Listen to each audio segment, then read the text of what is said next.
One, done. I love this one. Two, scarf. Done. Third,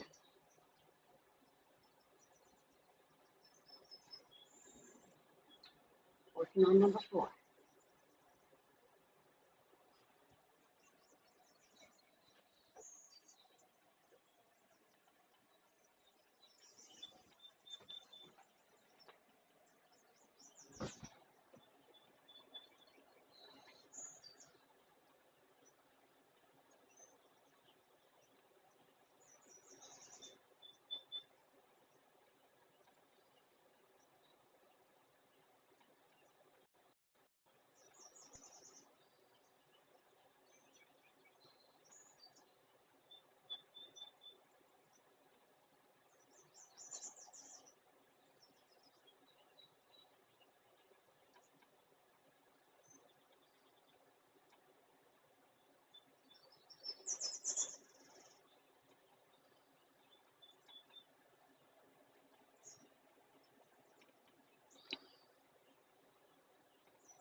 knit one, purl one, knit one, and then we get to use up one more stitch of the edge. So just gonna use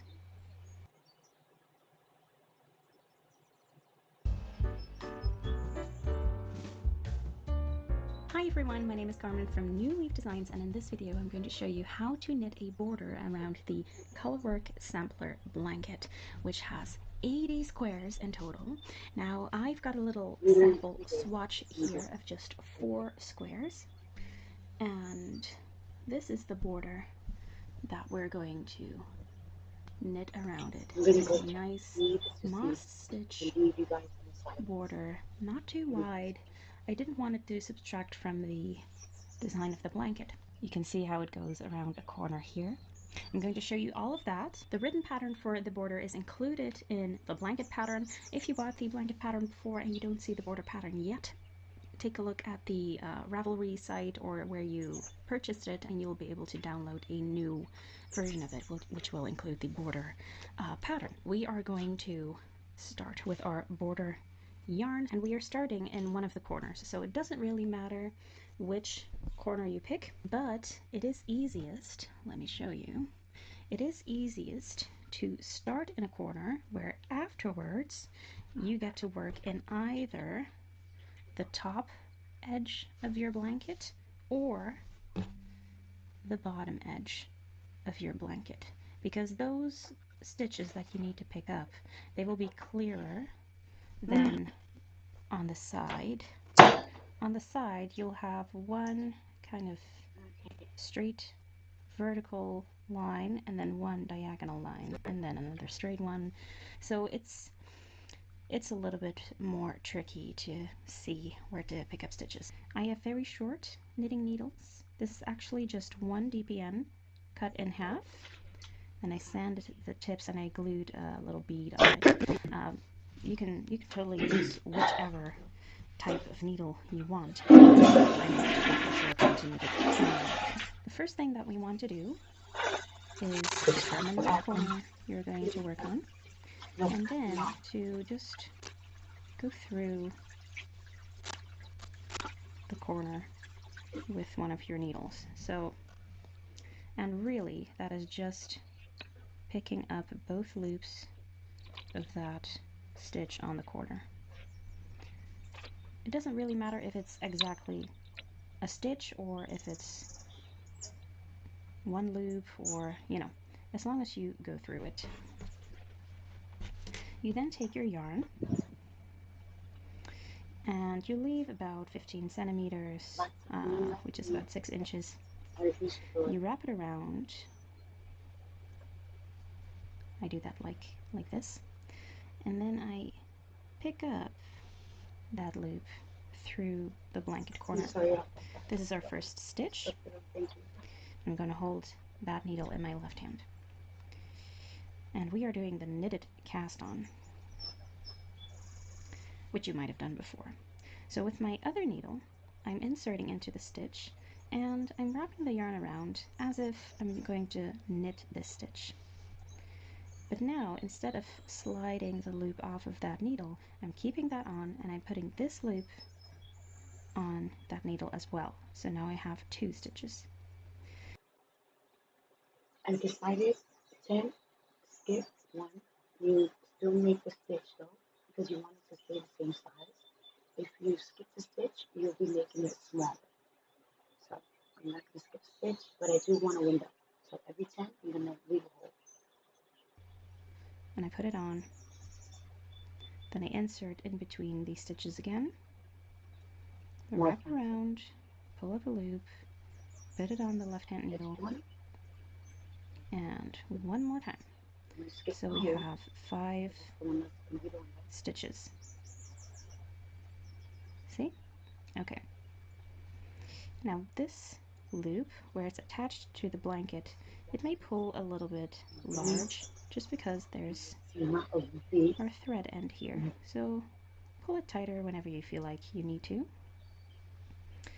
Now we're going to look at row 1 of the pattern. So it says row 1, right side. We're on the right side. slip one knitwise. That means we insert into the first stitch as if to knit, and then we slide it off. Then knit one,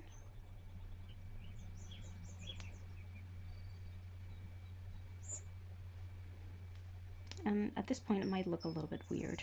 The first stitch might kind of slant around the second stitch. That is fine. Then we purl one, and we knit one. And now comes the most difficult part, which is not that difficult, but you just need to pay attention. So I'm going to read the pattern to you first. You now have one stitch left on your left hand needle. Lay this last stitch flat against the edge of the blanket. With your left hand needle, pick up a stitch at the edge of the blanket here. With your right hand needle, insert into both loops as if to knit and knit together as one stitch. Okay, now what does that mean? It's a little bit difficult to see with the very first stitch. So what I'm going to do here is I'm going to pick up this loop of the edge of the blanket that is closest to where I am. Right, and that is one of the loops of the blanket cast off. So I'm going to go through there. Then I'm going to go through both loops with my right hand needle and knit them together. I'm going to tug on this beginning a little bit. There. Okay. This will become clearer on the next right side. So now we are turning to the wrong side and we look at row 2. We slip one purlwise, so that means I'm going to keep the yarn in front and slip this one stitch as if to purl. Then knit one, purl one, knit one, purl one, and turn work. Okay. Okay. So row 3. Slip one knitwise, knit one, purl one,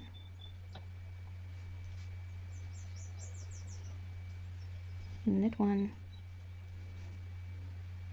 and now we have one stitch left, and we want to pick up one stitch at the edge of the blanket and knit it together with this one.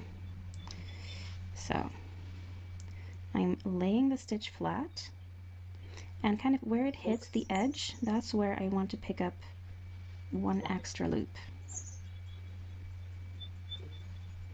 And then I knit that together. We're going to do this a couple more times, and then hopefully it will be a little bit more clear.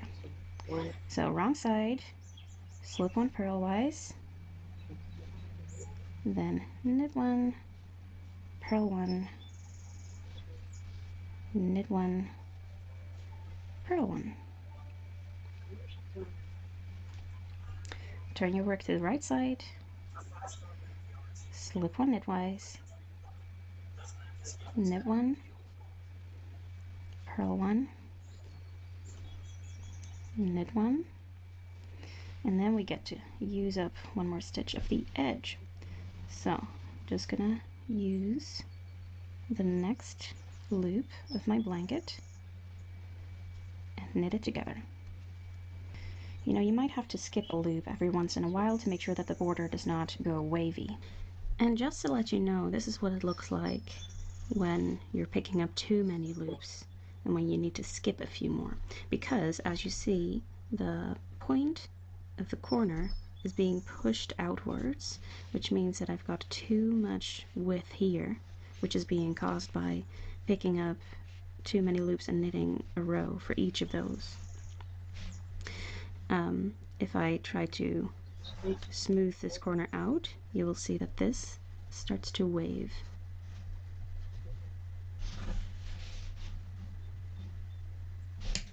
And if you just smooth it out and if you don't look at the corner, it will look like it is just completely straight, which might be, which makes it difficult to see whether you're picking up too many loops or not. But I thought that showing you this might make it easier to notice. I'm going to show you a couple more times. So on the wrong side, we slip one purlwise, and then we knit one, purl one, knit one, purl one, and then on the right side, slip one knitwise, knit one, purl one, knit one, and then with your left hand needle, see, I'm spreading it out a little bit more. This is the stitch that we used the previous right side row, and here is the next one. So I'm going through that and knitting it together. And that is how you knit this blanket edge. Now I'm going to show you how it looks when you've got a little bit more. What if wash day went your way? Want to see how we got here? Reverse the way. Here you can see it creates a nice little almost braided effect on the blanket edge. Then underneath that braid you see the color of the blanket peeking through. That's what you see here as well. And there. And then the edge of the blanket has this really nice braided effect as well, and that is because we are slipping the first stitch of the needle. When you get to a transition from one blanket square to the next, you want to skip a few stitches. So you don't want the border to be wavy, so you might just want to pick up this stitch, right? And there's another one in the seam here, but I think this might be the last stitch I want to pick up, and then pick up this one next, so that it's kind of closing it in a little bit more.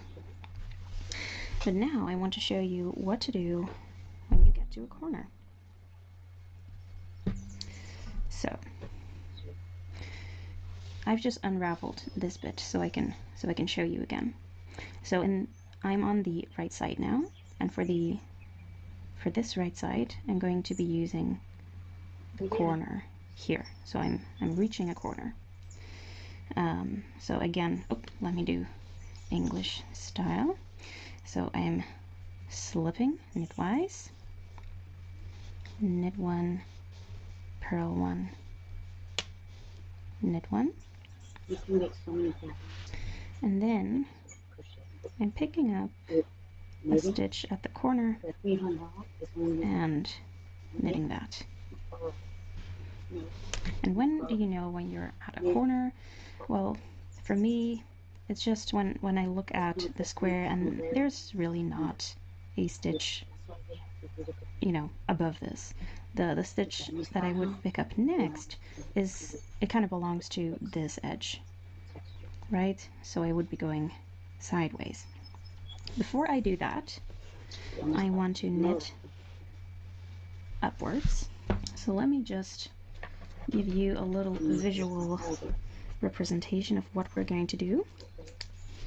We have the blanket corner here.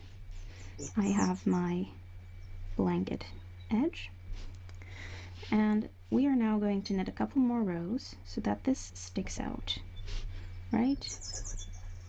We are going to knit that, and then we're going to bind off some stitches here, and then we're going to turn. We will still have one stitch left over here.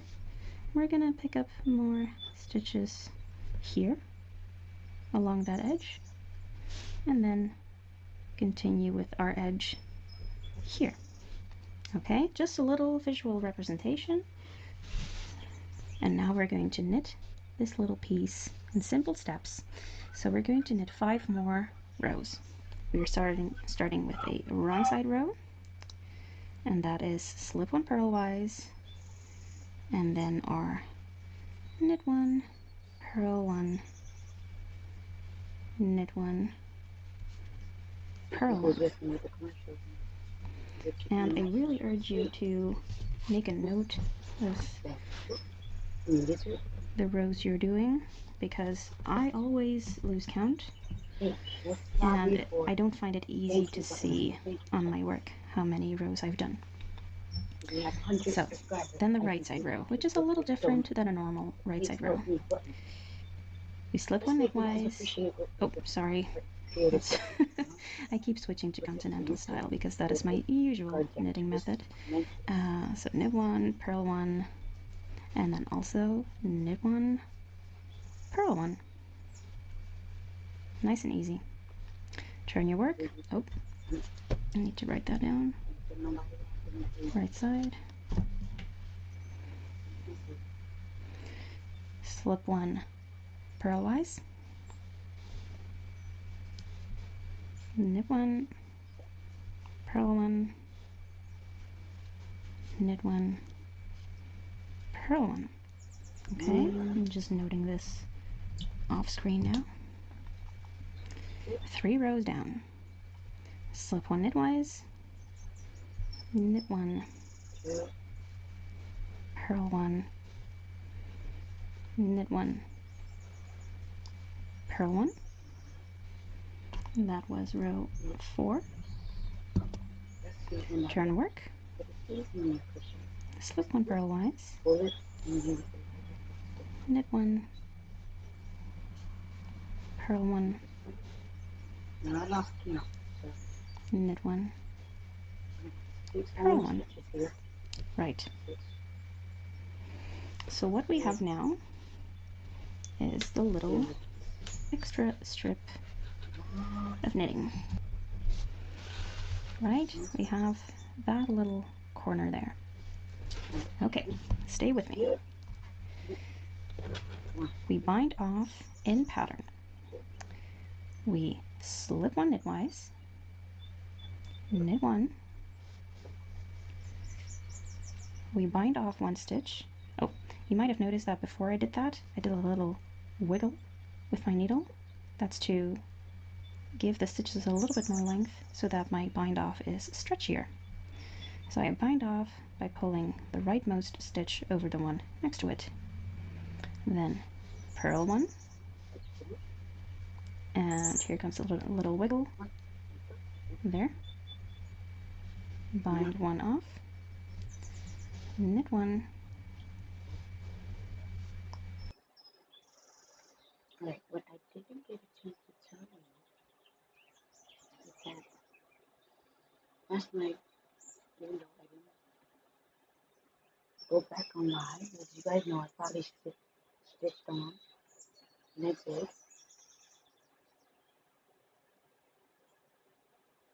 I found an extra scrap of colorful, very short but colorful. Can you guys see that there? It's like the solid green, the solid navy blue, and then there's that short strip here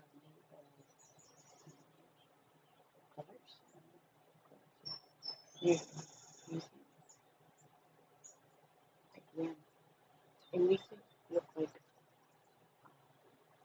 collage, in a way, not mosaic. It's just a collage. But it's supposed to be harmonious, so I think I have enough of the solid colors. I think I need to introduce another color. So I showed you guys this one earlier. Yeah, it's been through something. So this is gonna probably take me a minute and some change to find the beginning, find out if it's the right beginning I need. But the good thing is this whole mess becomes less messier as you go. I'm just looking for a beginning.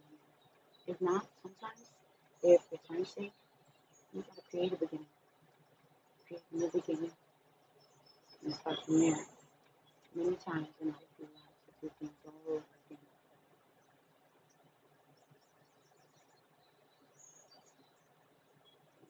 one cycle, one big cycle. And I cycle as in cycles, like wash in, wash out, that kind of cycle, sewing, that kind of cycle. Not cycle like take a turn, take a turn. Anyway, I'm gonna proceed doing this, so that's what I'm doing here. Don't think I've gone with it, okay?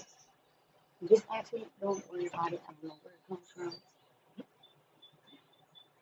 I don't know. I think I developed a sense of humor. The more time you spend with yourself and with God,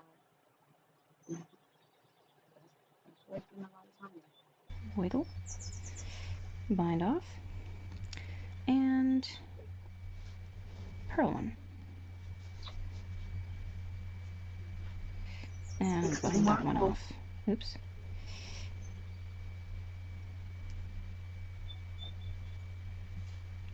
Okay. I'm going to slide it on the middle of the needle and do some more 20 years ago, 25 years pulling. ago, when I used to sit on my desk.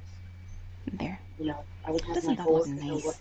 Okay, so we have one stitch left, which is almost always the case on a bind-off row, but now we are not going to snip the thread and pull it through unless you want to use a different color here, which could give a nice effect, but we are going to continue with the same color. What we want to do is pick up 3 stitches here. We have 1 stitch here, and we'll pick up 3 stitches here, which means we'll have 4, and then we'll pick up 1 in that loop there. So we'll have 5. See that we have these 2 knots here, and that in between we have horizontal bars. Since we need 3, and we have 1, 2, 3 horizontal bars, I might just use those. So I'm just picking this one up like this, and then you could knit it through the left leg, but I'm just going to go easy and knit through the right leg. And again, picking up here, 2, and then 3. There. Now if you find that these holes, see, those, if you find them a bit too big, then you can pick up stitches in between, or you can, let me show you an alternative. I picked up this one. You can also knit that like that. There's my yarn. Because then it kind of makes that tighter.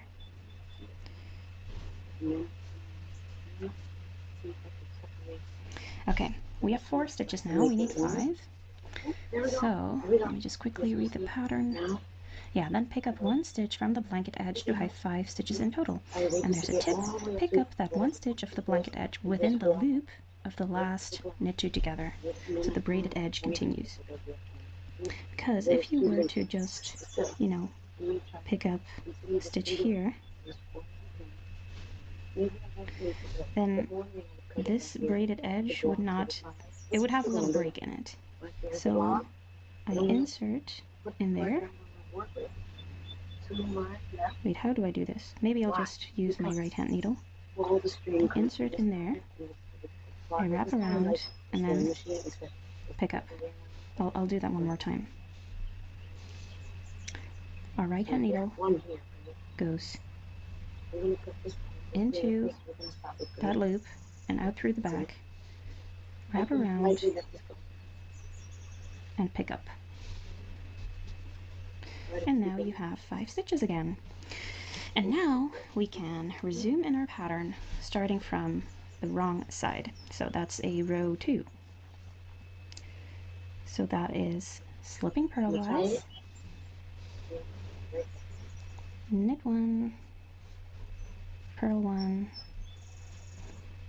knit 1, purl 1, turning our work.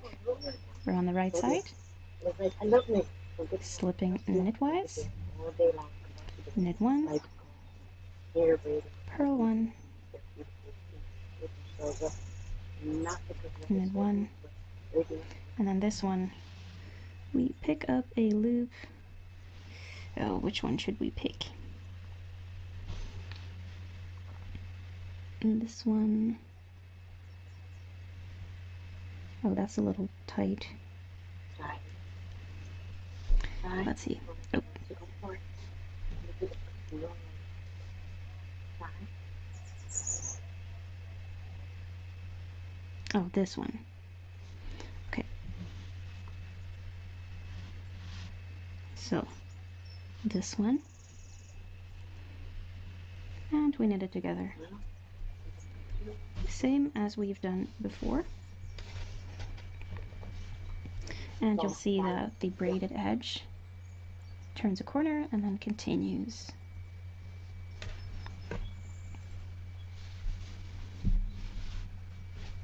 Right. And say you come to the very, very last bit, right? So we are knitting our border up to here. You are using this last loop to pick up and knit together, and then you also knit 5 rows, so you have this little corner, and then you can sew that little edge together with this edge, and you'll have one piece of yarn here, but you also have the yarn from where you bind off so that you can sew it together. And that is how you knit your blanket edge. Thank you very much for following this tutorial for the blanket edge. If you like this tutorial, please do have a look at my other patterns and tutorials. I'd love to see you there as well.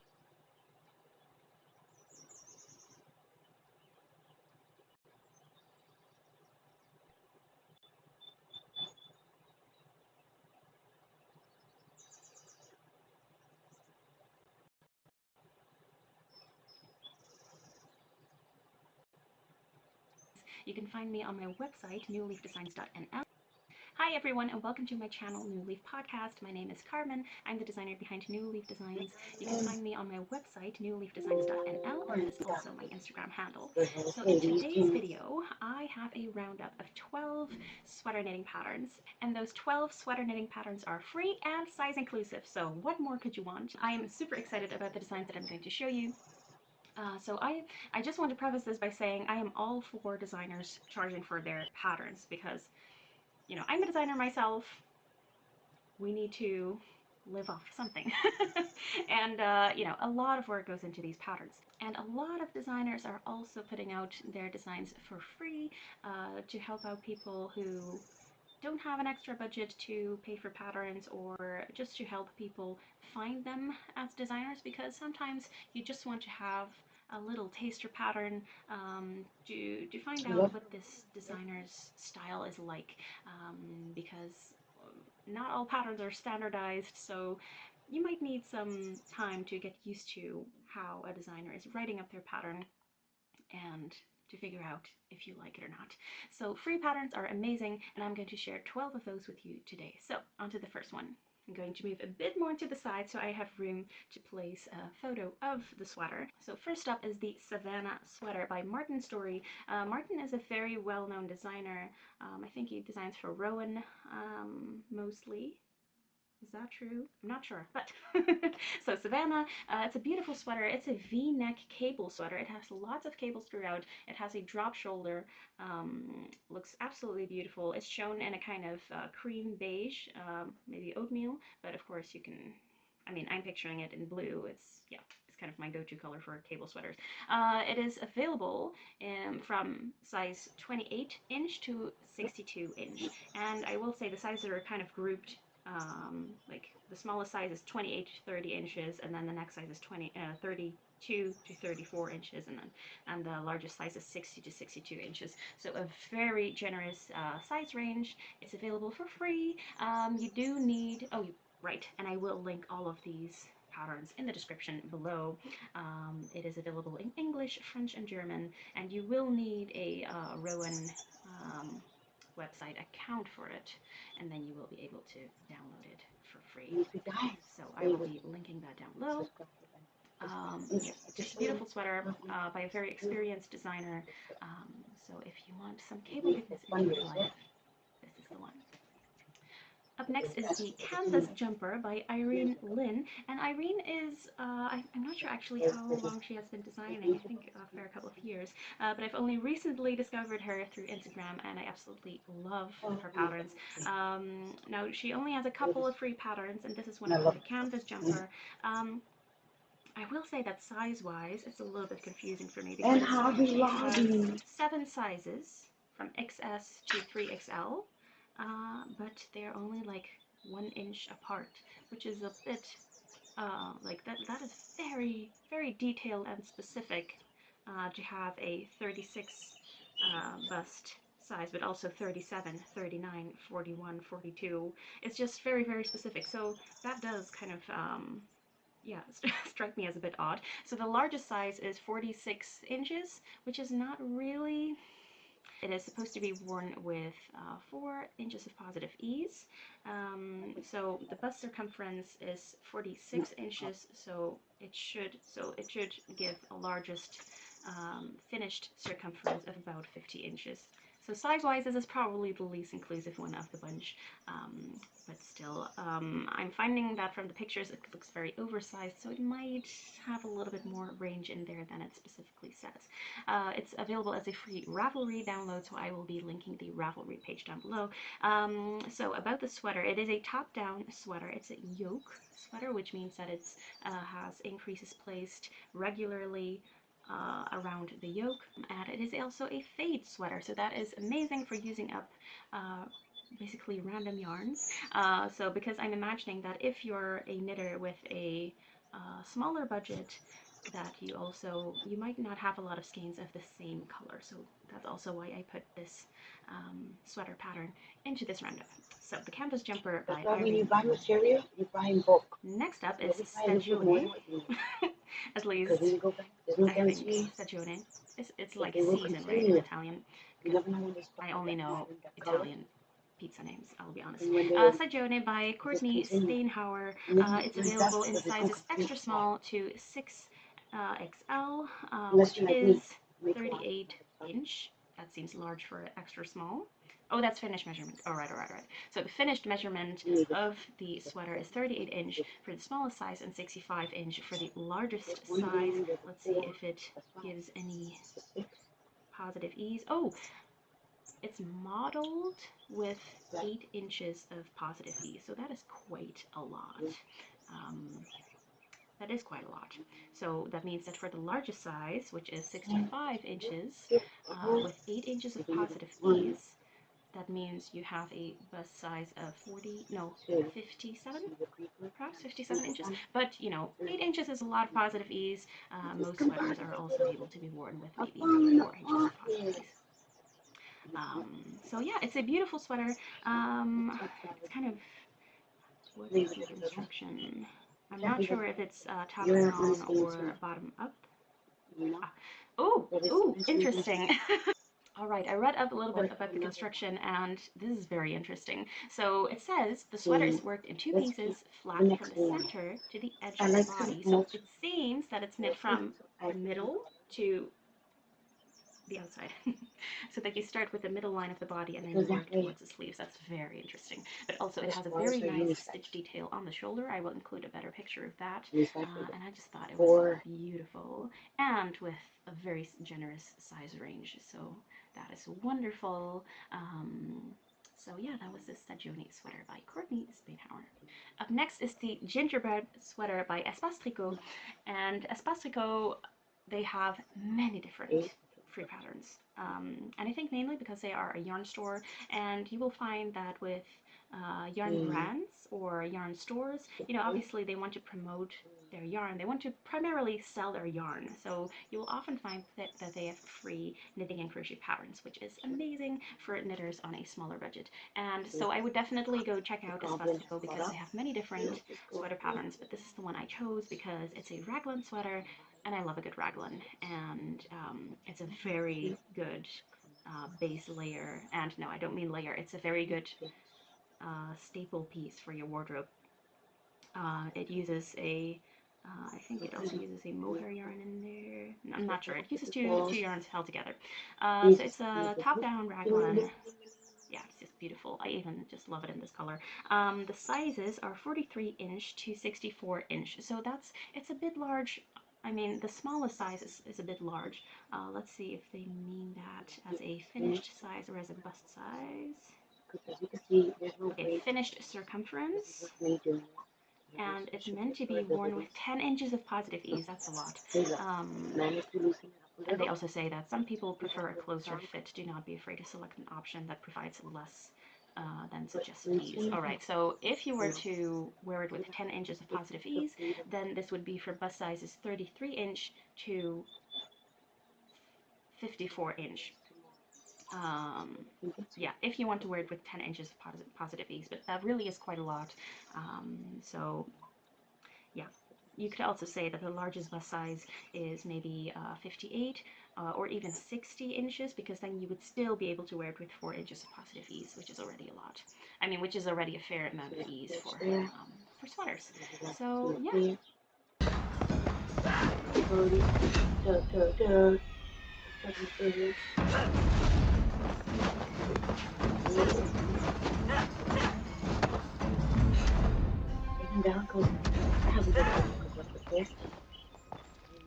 You attack me without a weapon. Why?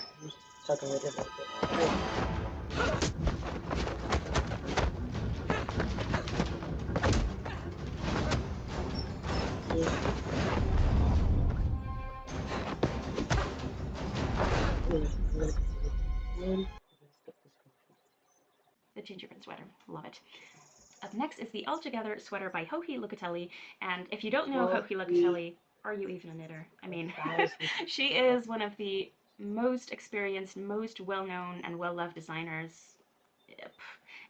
Yeah, Joji is amazing, and this is a free pattern of hers that she has published basically at the start of lockdown, I think, or maybe slightly after. Yeah, in June 2020, the sweater has All Together in color work on the front, and it's basically as a, you know, because from the start of the pandemic, we kind of had to, you know, get together and, you know, support each other. So that's also the backstory behind the sweater. Obviously, she has lots of colorwork charts in there, so if you don't want the specific altogether colorwork chart in there, I'm sure you could, you know, repeat the leaf pattern again, because she has some beautiful leaf and flower patterns in there. So let's take a look at the sizing. The sizes are from extra small to 4XL. And what does that mean in inches? Because I'm always looking for the inches and not the, okay, what does this designer think is median, because it might vary. So it says bust circumference. Okay, there are finished measurements for the bust. The smallest size is 46 inch and the largest size is 68 inch. And it is suggested to wear with about 10 inches of positive ease. So again, that would mean that for the smallest size, you would have a bust size of 36 inches, which is technically a small instead of an extra small. So it's a little bit wanting on the smaller side, to be honest. The largest size is 68 inch, which with the suggested amount of positive ease would mean a bust size of 58 inches. Oh, it does say that it has a little bit of a note about the sizes. This sweater uses a very large colorwork motif for the letter section, so for the text. The pattern could not be resized to adjust for each individual size. The smallest sizes have more positive ease, otherwise the motif wouldn't fit. Okay, so that's why the smallest sizes are a bit large. However, every effort has been made to adjust the design so that the neckline and the sleeves fit perfectly. For the larger sizes, we use a very simple dotted floral chart on each side of the main panel to make up for the stitch count difference. All right. Okay, but I wanted to know about the construction. Okay, it is top down. Yeah, I think it's top down drop shoulder. I think that is it, but it doesn't really say in the description. I'm just reading from the Ravelry tags. So this is also available as a free Ravelry download, so I will be placing the Ravelry link down below. Then we have the Flax Sweater by Tin Can Knits, and this is, I think, one of the most well-known sweater patterns ever. Tin Can Knits is amazing for their sweater patterns, and Flax is one of their free patterns. They have a couple more free patterns, so definitely check out just the designer page. They also have a baby flax, I think. I'm not sure if it's called baby flax, but yeah, the size range is huge. So sizes available, it says. It starts at 0 to 6 months. So they have various kit sizes up to 8 to 10 years, and then the adult sizes start at extra small to 6XL. And let me just give you the the chest measurements for the adult sizes. Yeah, so it starts at 31 inch. See, that's a proper extra small measurement, I think. Sorry, that might seem weird to say. But so the smaller size range is also just very well represented in this pattern. 31 inch to 66 inch. Again, just you can't go wrong with Tin Can Knits. They are amazing, size inclusive wise. And I think it is top down. I've knit this sweater and I still can't remember. So this is yes, it is top down. It has raglan sleeves and it has this kind of garter stitch detail on the side of the sleeves, which if you don't like it, you can of course omit it. So yeah, top down in the raglan, beautiful. Yeah. You can't go wrong with Tin Can Knits. I mean, this is my go-to for baby knits.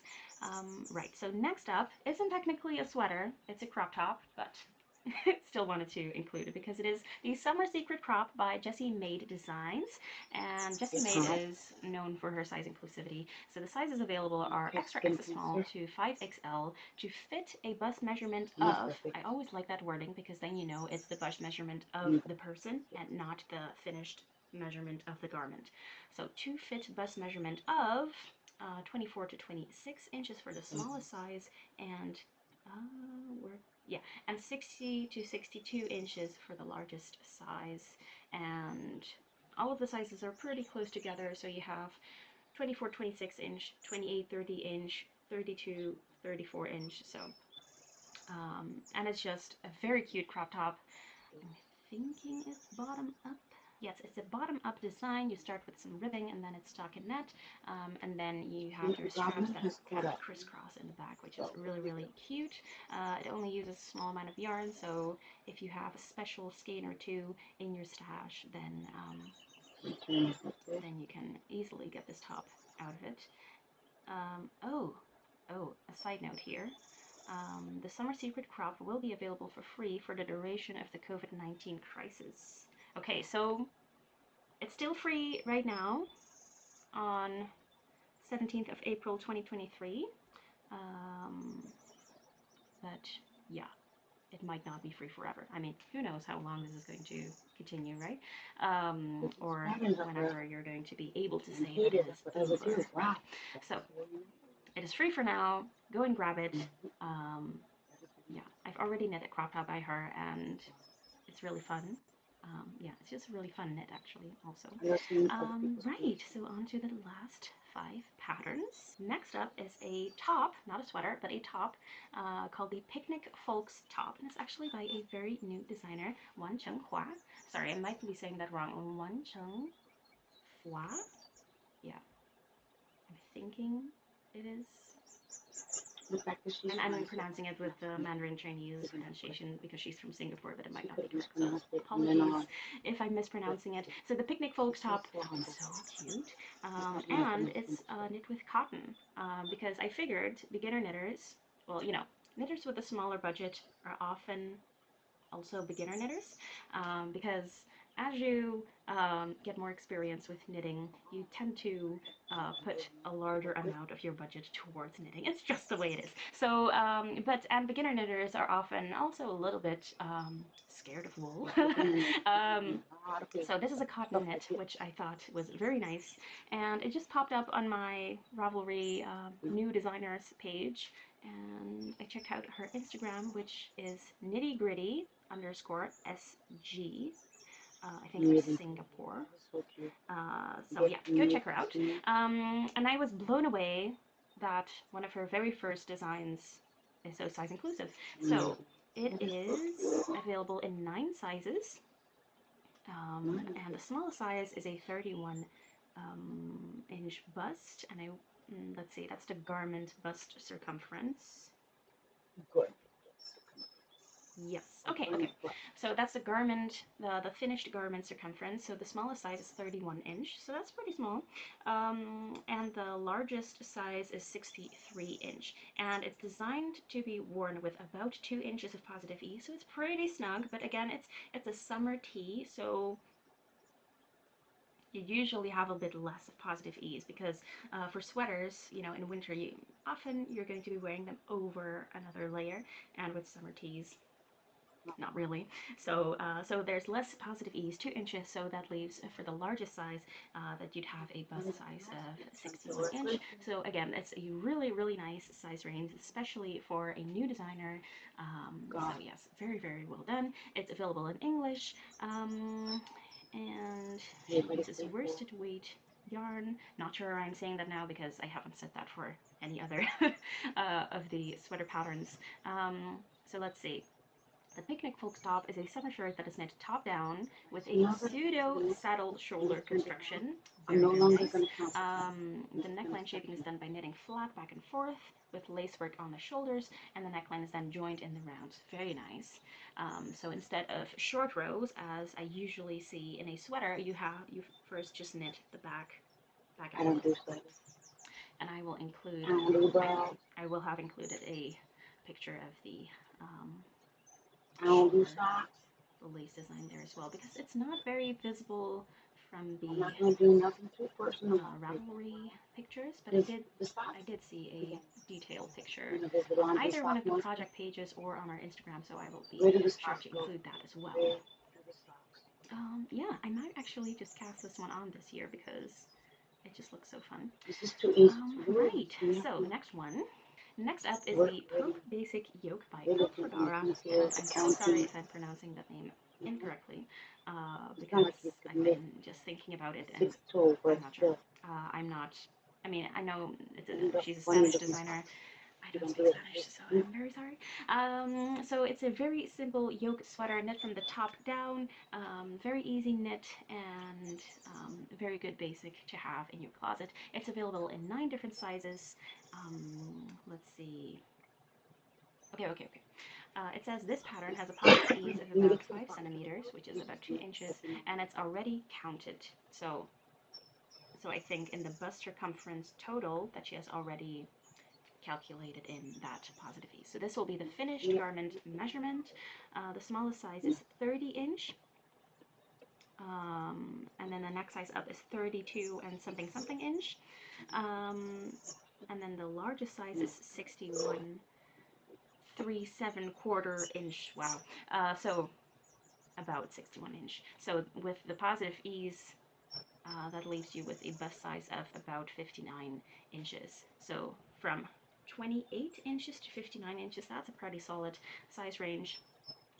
It gives you the yoke depth as well in the description, and the yoke depth is basically from neckline to your armpit, and yeah, you're going to want to check that as well, because if it's like too long, you're going to be left with poncho sleeves.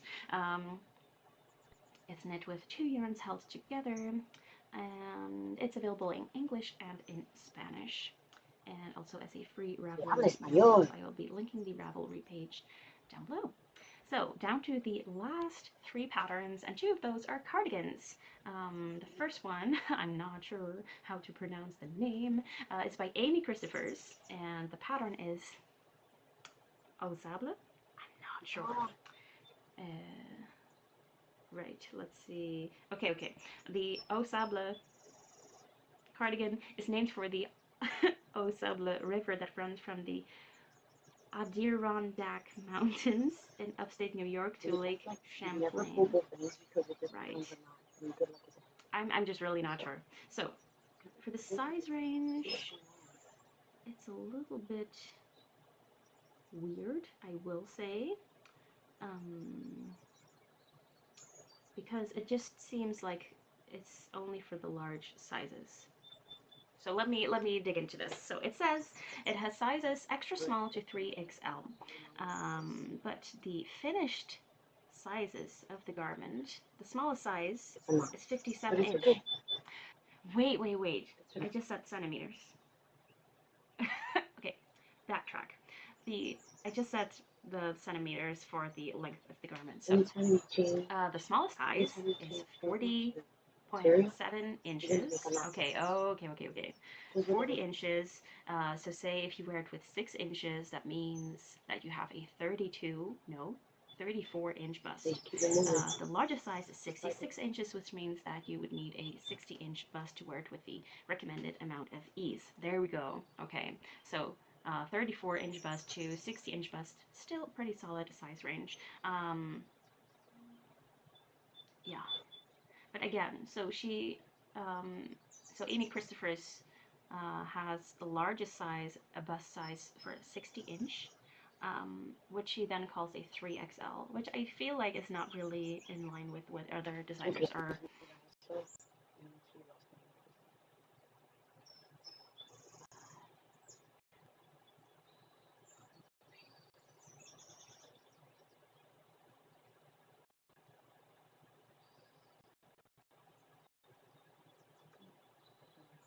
Hi everyone, welcome to this tutorial on how to knit the My Favorite Baby Blanket pattern, which is a D Heart House Designs pattern based off of the grandmother's favorite dishcloth pattern that I've been knitting for years and has been around on the internet for years and probably well before that. But what I've done is taken that general pattern and blown it up into a baby blanket, and this tutorial video is going to take you through all the steps of that pattern. That pattern is available for free as a free download on Ravelry. The link is down below in the description box. Feel free to go snatch a copy for yourself.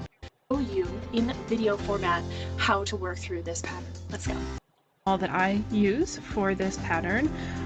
So the very basic supplies needed and all that I use for this pattern include a US size 7 circular needle, and I go with the circular because of the long cable. It's going to help accommodate that very long diagonal of the blanket, which is the longest part of the blanket. So I can hold a lot of stitches on here and be easier for me to hold, easier on my wrists. US size 7 is also 4.5 millimeters for the size. And a tape measure is really handy so we can tell where we need to stop increasing and start decreasing, so to measure the edge of the blanket. I am going to be using inches, but you can easily convert this to centimeters. And then your yarn. So I'm using 2 cakes of mandala. This is Lion brand mandala. I've got 2 different labels here, but they're the same yarn. So I'm going to be using, this color is, where does it say the color? Cupid is this color. And I do like on the label it does give you a preview of the colors here. Even though you can see them in the cake, it's still nice to see them lined up here because you also get an idea of how wide these stripes are. So I'm using Cupid, and this one is sort of a muted rainbow. This one is Valkyrie. And you can see both of these skeins are 150 grams, 590 yards. This is not worsted weight as much as I thought it was. It's rated as a 3, a light yarn, which is like a sport weight or DK. Oh yeah, here it is over here. So it is a sport weight or DK weight yarn, not worsted, but because this pattern is not based on, it's knit until you get a certain size, right? So you could really adapt this for any weight of yarn, worsted weight, fingering, and just, you'd have to adjust your yardage according to that. This is 100% acrylic yarn. I like to use 100% acrylic yarn, especially for baby items, because babies are messy and don't know how to, you know, stay clean and not spit up on everything or whatnot. So I like 100% acrylic because it can easily be thrown in the washing machine and the dryer, and this is going to hold up. It's going to hold up its size, its shape. If anything, it's going to get a little bit softer over time, but having a baby item that's easy to wash is really important in my book. And I'm not a mother, but I am an aunt, and I've been around many children, and I know that being able to wash their items is a real big perk. So I'm using 100% acrylic for that reason, just because it makes life easier for whoever's going to get this blanket. So we're going to get started. For work, play, and every day, upgrade with over 1 million parts and accessories and bring your truck to life. Real Truck.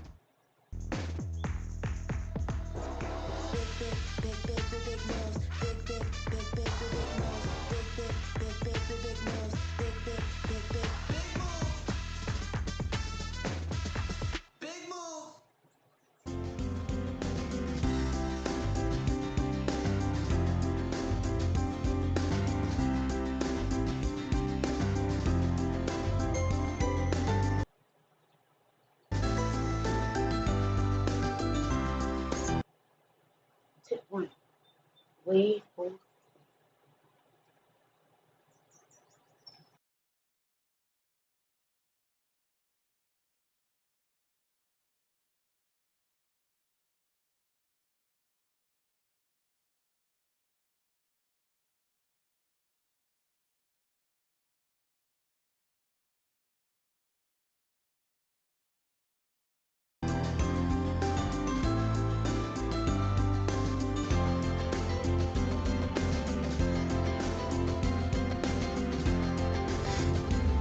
Alright, so I'm going to use a long tail cast on, and I like to use a long tail cast on because I think it looks clean, makes a nice edge.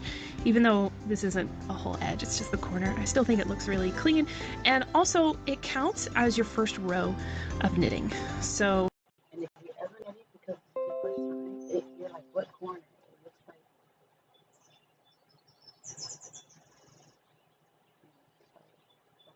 Right there. So it's gonna look like a straight line if you're a new guy or gal. Everything like this, not a straight line, it's actually circle, square, line, sequence. it's actually making stitches as we put it on there. So I'm going to have a tail of about a foot, 12 inches-ish, and I'm going to do a long tail cast on. I like to use the twisted German cast on. It's just what I use. I haven't memorized. I don't even have to think about it. But I'm going to hold the yarn over the needle with my pointer finger, my right hand, and I'm going to go under these 2 strands on my thumb, catch the inside of this loop, pull it under, go to the other side, catch this strand coming over my pointer finger, and then it creates this little triangle. I'm going to pull the tip of the needle through there, and then pull these strands taut. And I'm just going to repeat that. So I'll go under both, catch the inside loop, pull it under, go over, catch the inside loop, pull it through, and then tighten up the 2 legs. And what's really nice is we're only casting on 4 stitches. So this is one of the reasons I love knitting corner to corner blankets. Why I love this pattern is because the cast on is extremely short. And usually when knitting blankets, I find that I have to cast on hundreds of stitches, and it just makes the project difficult to start. There's a lot of setup. So here there's very little setup, 4 stitches, finish. Now this counts as the first row. So what I'm going to do is the setup row in this color as well. So I need to make sure I have my working yarn that's attached to the ball, and that I'm not knitting with the tail. So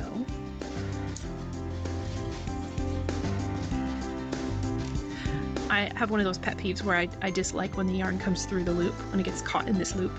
So I like to make sure that it's over. It's just one of those quirks I have. Okay, so what I'm going to do is knit, and I'm going to pull on that tail to tighten up that first stitch a bit. It's less awkward. I'm going to knit 2 stitches, yarn over, knit 2 stitches. Okay, first setup row finished. Now that's 2 rows in Cupid, so I need to bring in my second color.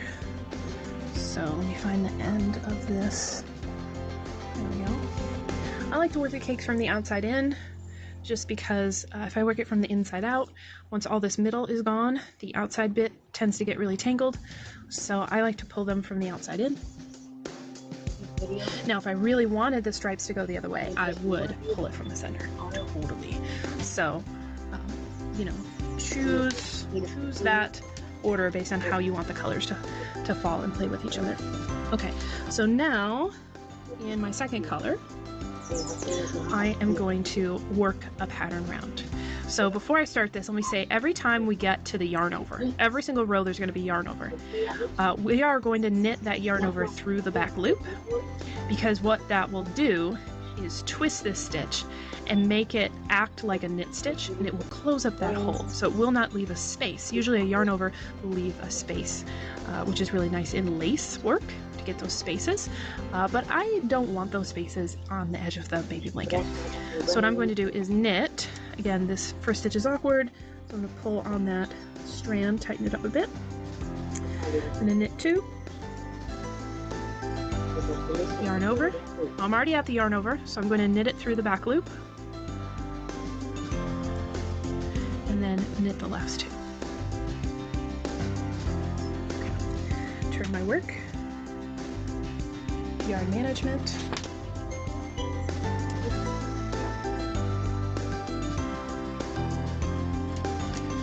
okay. I'm going to knit 2, try to get closer, 2, yarn over, knit until you get to that yarn over, which I'm there now. Knit it through the back loop,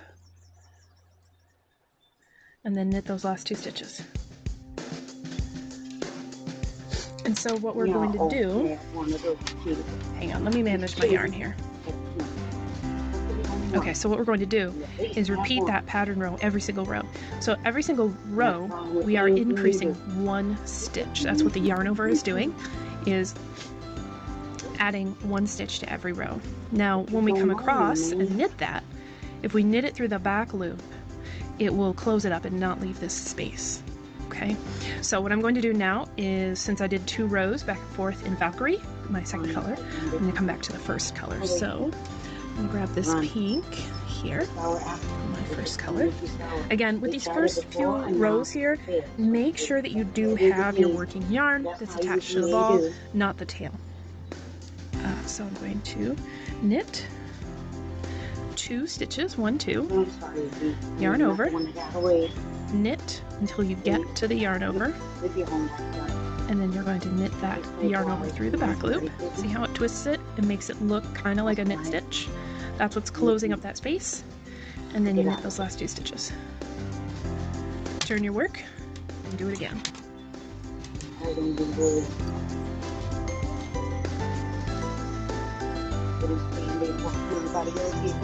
Knit 2,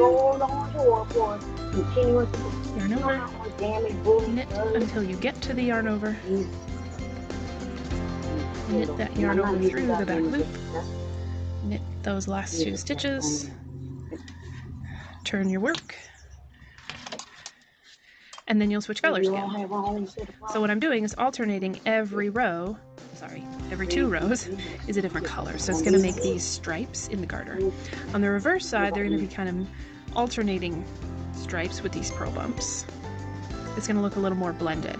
So depending on the effect you're going for, whether you want stripes or something a little more blended, both sides of this blanket are going to be nice to look at. So I'm just going to keep going in this fashion until this is large enough. So you're going to see that here very soon. So I've gone through 1 color change already, where this this light pink has turned into white here on the Cupid color, and now this one, what's this color called again?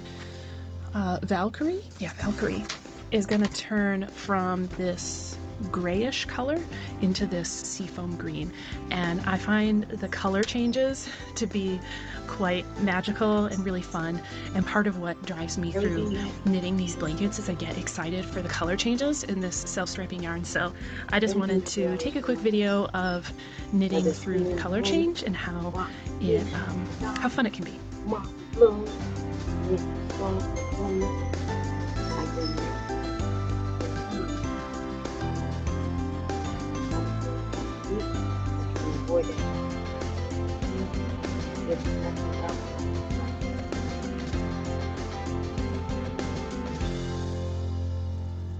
We're just trying to move your environment that you're in. What sense does it make if you're like in a giant country?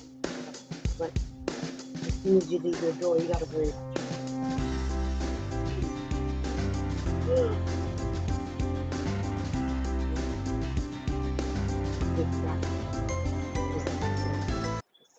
Just found my actual dream bag on eBay. This super rare stunner from a seller in Philly. Sports car driving in stilettos kind of babe. And it came expertly authenticated, like legit, real. So now, on to making my dreams a reality. Yeah, eBay.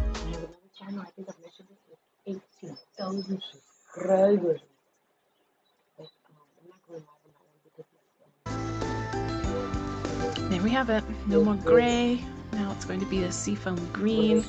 So we'll have the green and white for a little bit, and then it looks like I will definitely run out of white before green. And then it will go into this nice, like a fuchsia color, and then transitioning back down to the light pink, which is awesome. This is going to be one of the cutest blankets. But yeah, I just find the color changes really, really fun.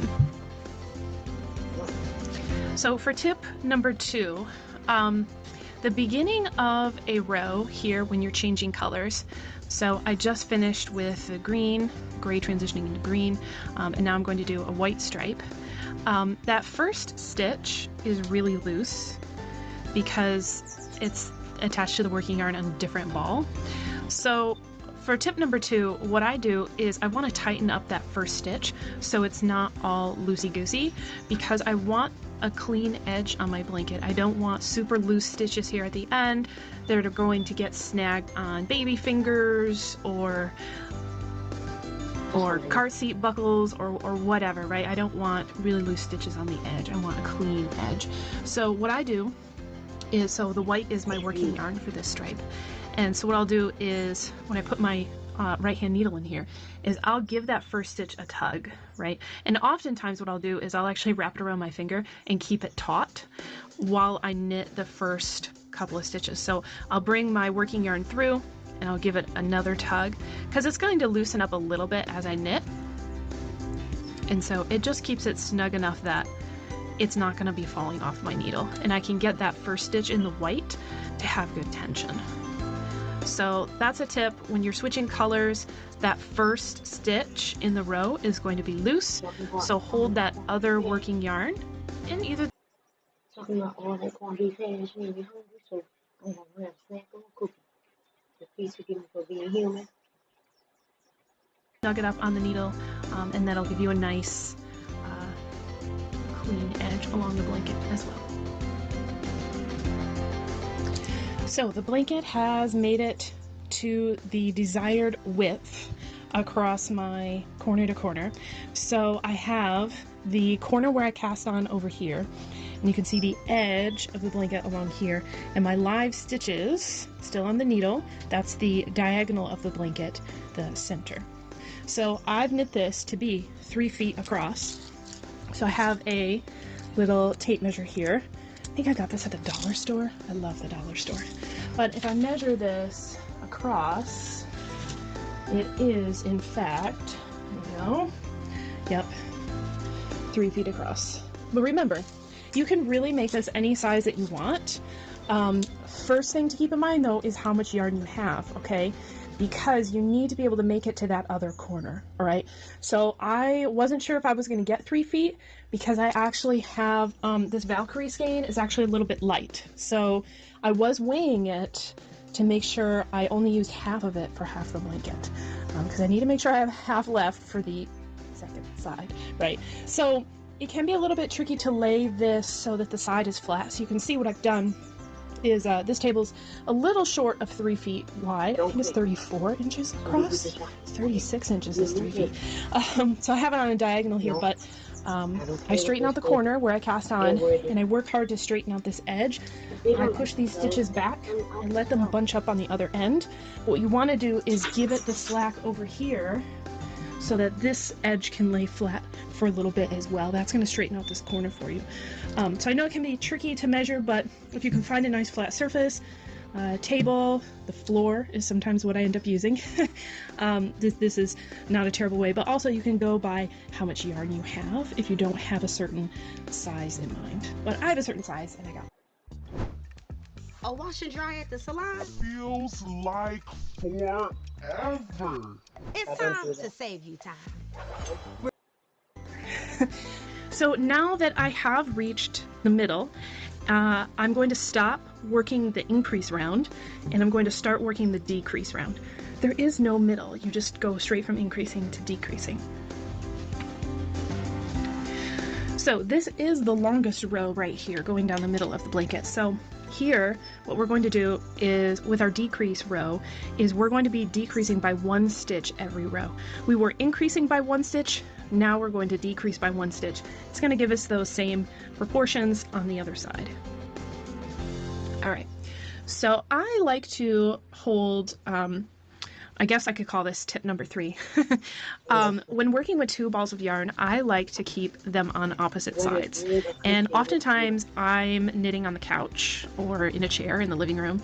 And so what I'll do is I'll set each ball next to my legs, one next to my left leg, one next to my right leg. And I try to keep them the same. So I've been keeping Cupid on my left and Valkyrie on my right. And it just helps me keep the strands from getting all twisted. So every time I turn back to the stripe side, I make sure that they're not twisted. And it just keeps my sanity, because when the yarn gets all tangled, it frustrates me. So this helps me manage that. Okay, so I worked the last round in yellow, so I'm going to switch back.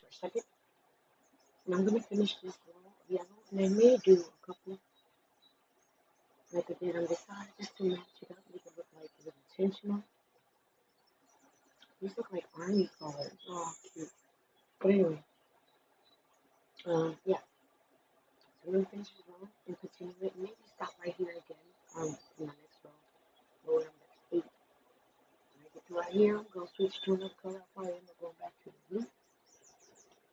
If you're wondering why I waited so long to use the blue again, it's because look.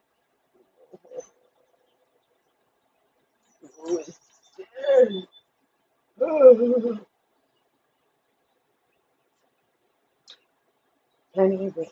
So, yeah. I like this bar to look different. So when you're looking for it and you look your stuff, you're like, damn it.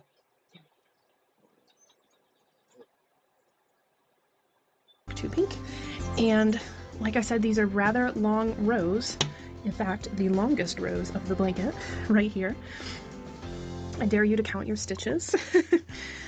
No, I don't, because I don't want to know how many I'm knitting actually. So what we're going to do on the decrease round is we're going to knit the first stitch. Okay, so we're going to knit the first stitch, then knit 2 together. So that decreases 1. Yarn over increases 1, which puts us back to the same stitch count. Okay, so I decreased 1, increased 1. Those cancel each other out. So I'm going to decrease 1 more. So I'm going to knit 2 together. Here. So I've decreased 2 and increased 1. Right?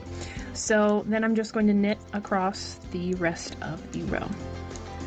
Again, when I get to the end, I'm going to knit the yarn over through the back loop. So if you were keeping the yarn overs to give you that little eyelet edge, you're still going to get those yarn overs, and you can continue that eyelet edge if that is what you prefer. If you're knitting it as the pattern is written, where we close up those eyelet holes, that is still going to happen. So I'm going to knit across this row to the end and show you what the end of the row looks like.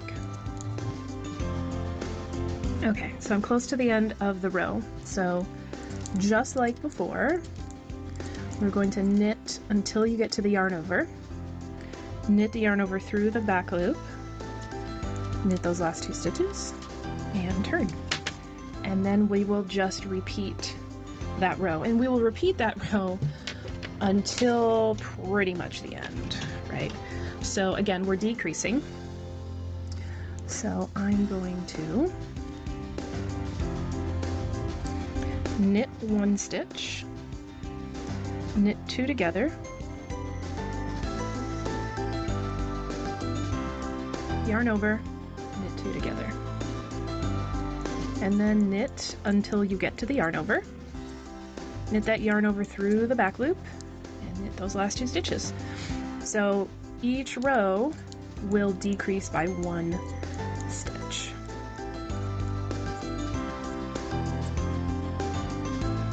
Alright, so I'm almost finished with the blanket. I'm finishing up the last corner here, and I'm down to, I think I have 7 stitches here. 2, 4, 6, 7. 7 stitches. And I just wanted to show you the end here with the corner because I'm still wanting to knit the yarn over through the back loop. But when I get down to this few of stitches, it gets a little tricky to do that because it's going to start being a part of one of those knit 2 togethers. So let me just show you. I'm down to 7 stitches here, and I'm going to knit another decrease row.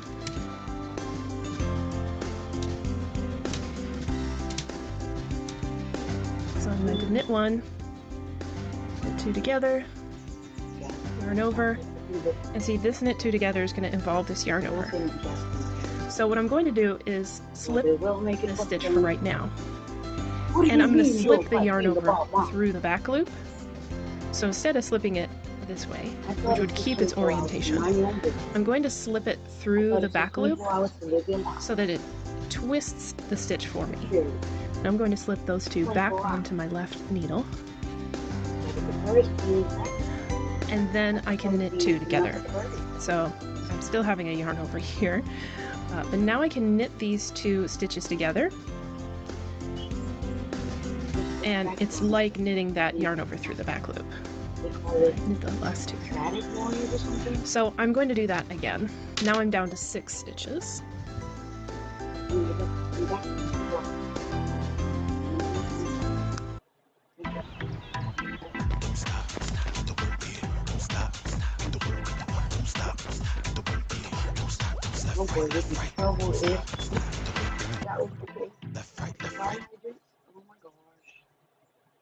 So you can't fix that.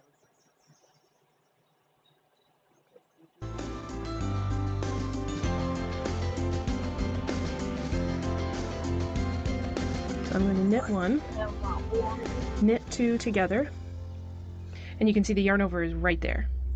So I'm going to slip it through the back loop onto my right needle. Now, keeping the orientation we've just made, slip it back to the left needle. So you can see now it's twisted, which is what I want.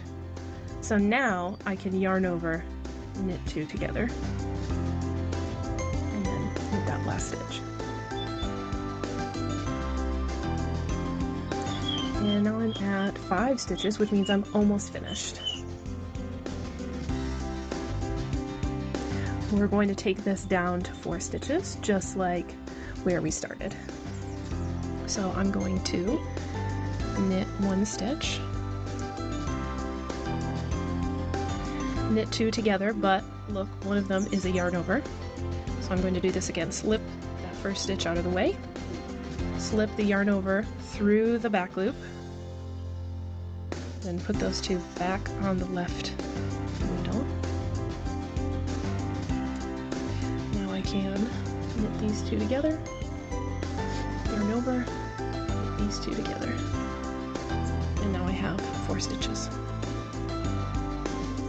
So the last row here is the bind off.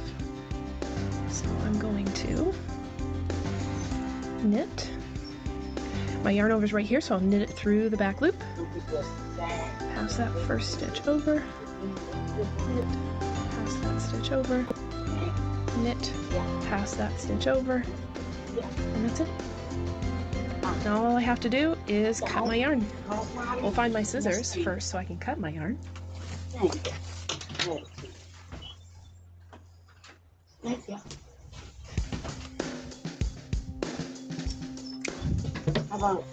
pull it through the loop. Try to tighten that up a little bit. There we go. And then I'll cut the previous color as well. So I like to leave my ends a little longer than 6 inches just because it makes it easier for me to work with. But I will weave these in on the back side and trim the ends, give this a nice little soak, and the blanket's finished. But yeah, the yarn overs are a little fiddly at the end, but if you just slip them through the back loop, then it does the twisting for you, so it makes the knit 2 togethers a little easier. heel. Yeah, you want to show on, show forth. I don't have a lazy bone in my body. Don't let these motherfuckers roll you.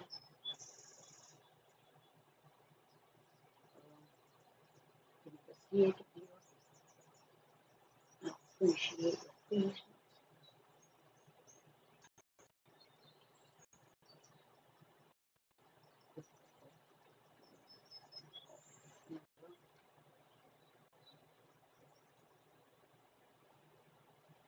How much should good car insurance cost you a month?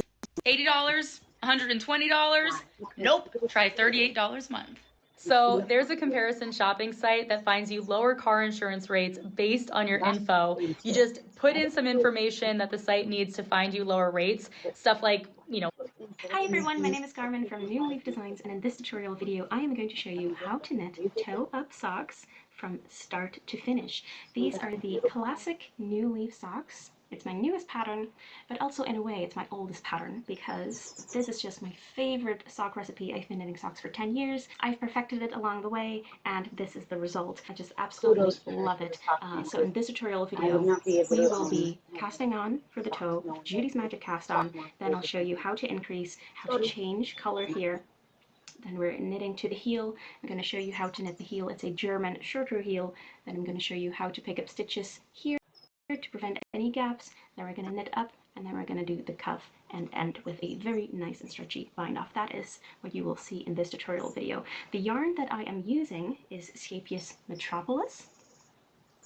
Scapious Metropolis is a wonderful sock yarn. This is perhaps my all-time favorite yarn. It is 75% merino, 25% nylon, and it is that perfect sock weight of 200 meters per 50 grams. And I'm using this yarn for the solid colored parts of the sock. And for the stripy part of the sock, I am using Scapious Downtown, which is a really fun self-striping sock yarn. It's got the same content, so it's also 75% merino and 25% nylon. It also has 200 meters per 50 grams, and it's just really fun to knit up these socks with self-striping yarn, and you just see the color changing, and it's really entertaining. I highly recommend using Scapious Downtown, this self-striping yarn, for especially for beginner sock knitters, because you just need a little bit more entertainment to see it through to the end. But I believe in you, you can do this. This pattern is totally suitable for beginner sock knitters. We will get there. So the pattern, the classic New Leaf socks pattern, you can find it for free on my website. I will link it down below. You can also purchase the PDF version in my shops if you'd rather have a printable version that you can have next to you. The pattern is available for 6 different adult foot sizes, and you can get it down below. Needle-wise, you will need circular needles. I recommend 2.25 millimeter size and 80 centimeter length. You could also use double-pointed needles, also called DPNs. I will not show you in the video how to do that, but it will, you will have some written instructions in the pattern for places where it differs. It doesn't differ a lot, so don't worry about it. If you're an experienced sock knitter and if you're looking for a challenge, then you can also choose for the 2 at a time option. I will have a specific tutorial video for this where I am knitting 2 socks at a time, and you can learn how to knit 2 socks at a time. I'm using the same size needle, just a bit longer. I'm using 100 centimeter cord instead of 80 centimeters. The 100 centimeter cord is also totally suitable for just knitting a single sock. In the pattern, it also says how much yarn you need. For all sizes, you will need just 1 ball of Scapious Metropolis and either 1 or 2 balls of Scapious Downtown. So grab your yarn, grab your needles, and we will start casting on. So to start the socks, I'm going to take my yarn A, which is color 37 Istanbul for the color combination I'll be using, and my circular needles, and I'm going to be using both circular needle tips in my right hand. I want to hold them really close together like this. And I'm going to take the yarn and have about 20 centimeters or 8 inches of a yarn tail, and I'm going to lay the yarn across the top needle, the needle that's furthest away from me, with the ball yarn going to the top thread and the yarn tail coming towards me. So like this. And before I start with the cast on, I want to twist these yarns so that the tail is twisted underneath. So now I've taken the ball yarn towards me, and the yarn tail is away from me. insert your thumb and index finger in between those yarns and take them together with your other fingers so that you can tension your yarn.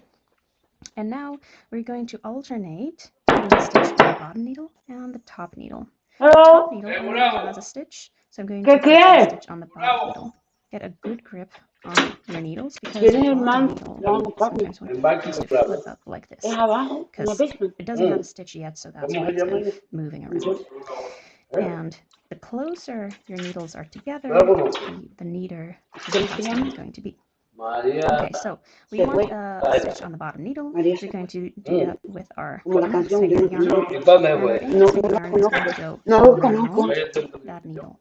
And it does not really matter if you go around this way or if you go around this way, just go around the bottom needle. Then another stitch for the top needle, we use our thumb yarn. And also we want to go this way is easier for you, then do that. If this way is easier, then do that. And put your fingers back in this position. Many people that use this address. So with the index finger, we go around the bottom needle and bring our fingers back to this position. With our thumb yarn, the top needle and back in this position. Because if you put on a stitch and your hands are like this, then you're going to want to twist your hands back like this, because then you can do the next step. Otherwise, you might get a little confused. So we're going to keep alternating the needles. So the bottom needle is next. I can't wait. And if you're confused about which needle gets a stitch, then you kind of release the tension on your yarns, and you see that this one here is looser. So that's the one that I just did. It's on the bottom needle, so now I need a stitch on the top needle. And they always get their yarns from the opposite directions, so the top needle needs a stitch from the thumb yarn now. And there we go. And you always want to finish with a stitch on the bottom needle, because then you have an even stitch count. So you want to place as many stitches on your needles as it says in the pattern. For my size, that is 10 stitches. So let's see, I have 8 here, and I have 8 here, so 9, 9, 10. But please do check the pattern for the amount of stitches that you need to cast. So I finished casting all my stitches, and now I want to be knitting my first round. So please do note that this very last stitch is very loose, and that stitch is made with the yarn tail. If that last stitch for you is made with the ball yarn, it doesn't matter very much, but you'll need to do one step differently, and I'll explain that in a little bit. So I want to place my fingers on the back of the stitches here, because otherwise the stitch can fall off. So I want to secure those. Welcome to my session, baby.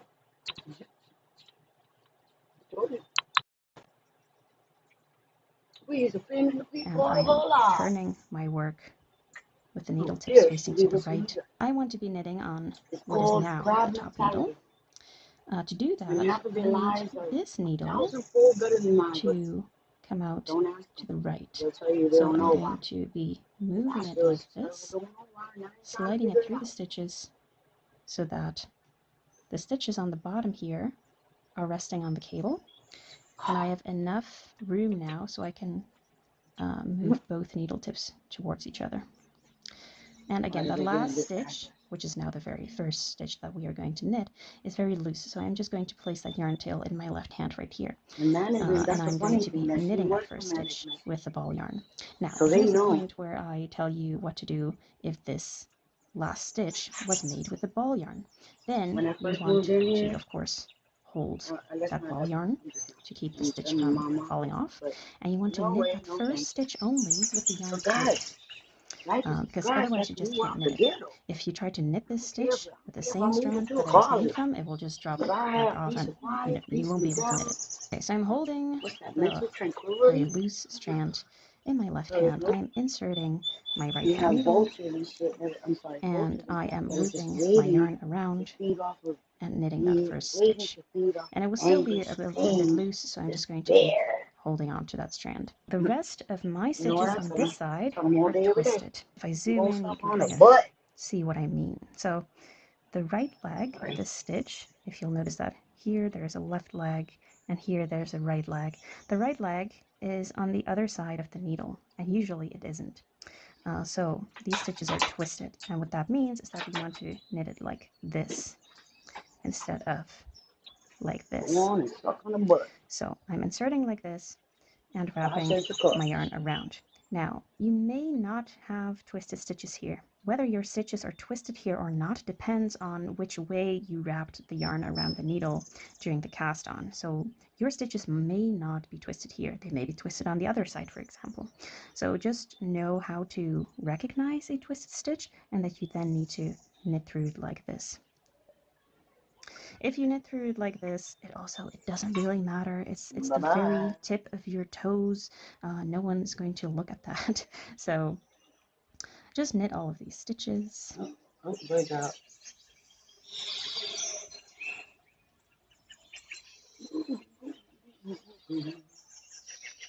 And then when you get to the very last one, your left needle will kind of drop off like that.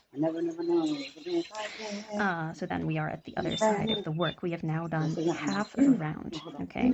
So we are going to move our work. We're going to rotate it clockwise.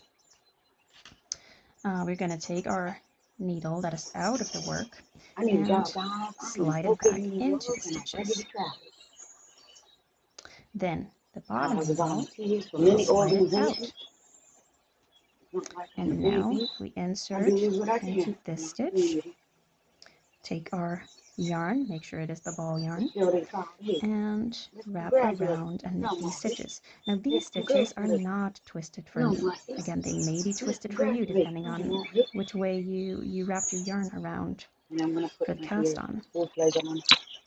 So I'll be knitting all of these stitches, and then we will have done one complete round.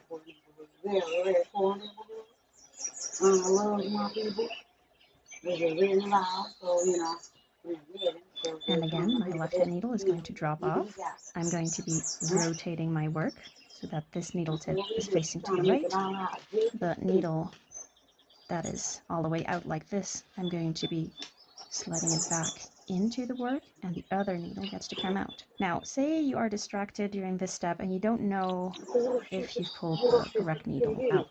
Then you want to take a look at where your yarn is. And it's a little bit confusing with the tail here right now, but from now on when I refer to the yarn, I'm referring to the ball yarn. So take a look at where your yarn is. It's on this side. That's where we just knit. That is the most recent stitch that we knit. And because we're knitting in the round, you then want to move on to the other needle. So that's where the needle tip needs to be in the stitches. When your toe is complete, you'll get the hang of it. So again, we insert into the first stitch, and now we actually get to do an increase. So how do we make our increases? I do a knit front back increase for sock toes, and that goes like this. So I insert, I wrap around, and I pull through. That's basically a simple mid stitch until now, but then you don't let it drop off the needle, but you insert into the back of the stitch, so like that, and then you wrap around again, and then you've made 2 stitches in one. And we make this increase at 4 points divided across the round. So the first one is on the very first stitch of the round, and then we want to knit until we have 2 stitches left on this side, and do the next increase in this stitch. So a knit stitch, don't finish it, and then insert into the back, wrap the yarn around, and complete. And then you have 1 more knit stitch to do. And the reason why I'm doing this on the very first stitch, and then on the, not the last stitch, but the stitch before that, is to make it symmetrical. So if you look very closely, you can see that there's kind of this bump there. It's almost like a little purl stitch. So I have bump there. On the other side, is there. And if we were to have done this increase on the very last stitch, then the bump would be at the side here. And the way we've done it now means it looks symmetrical. So it's purely cosmetic. But yeah, this is the way I like to do it. So we are at the end of this side. So we rotate our work again. We move this needle into the stitches, and the needle where the yarn is coming from is going out. And we're repeating the increase for this side as well. So I insert, take my yarn, make a knit stitch, and then go into the back and knit another stitch. And then I'm knitting until 2 stitches are left on this side, right?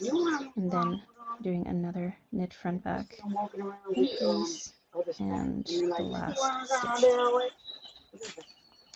stitch. We are going to be doing a lot of increases, but we're going to be alternating knit rounds with increase rounds. So right now we are going to be doing another knit round and then an increase round, and then keep alternating that until you have your number of stitches.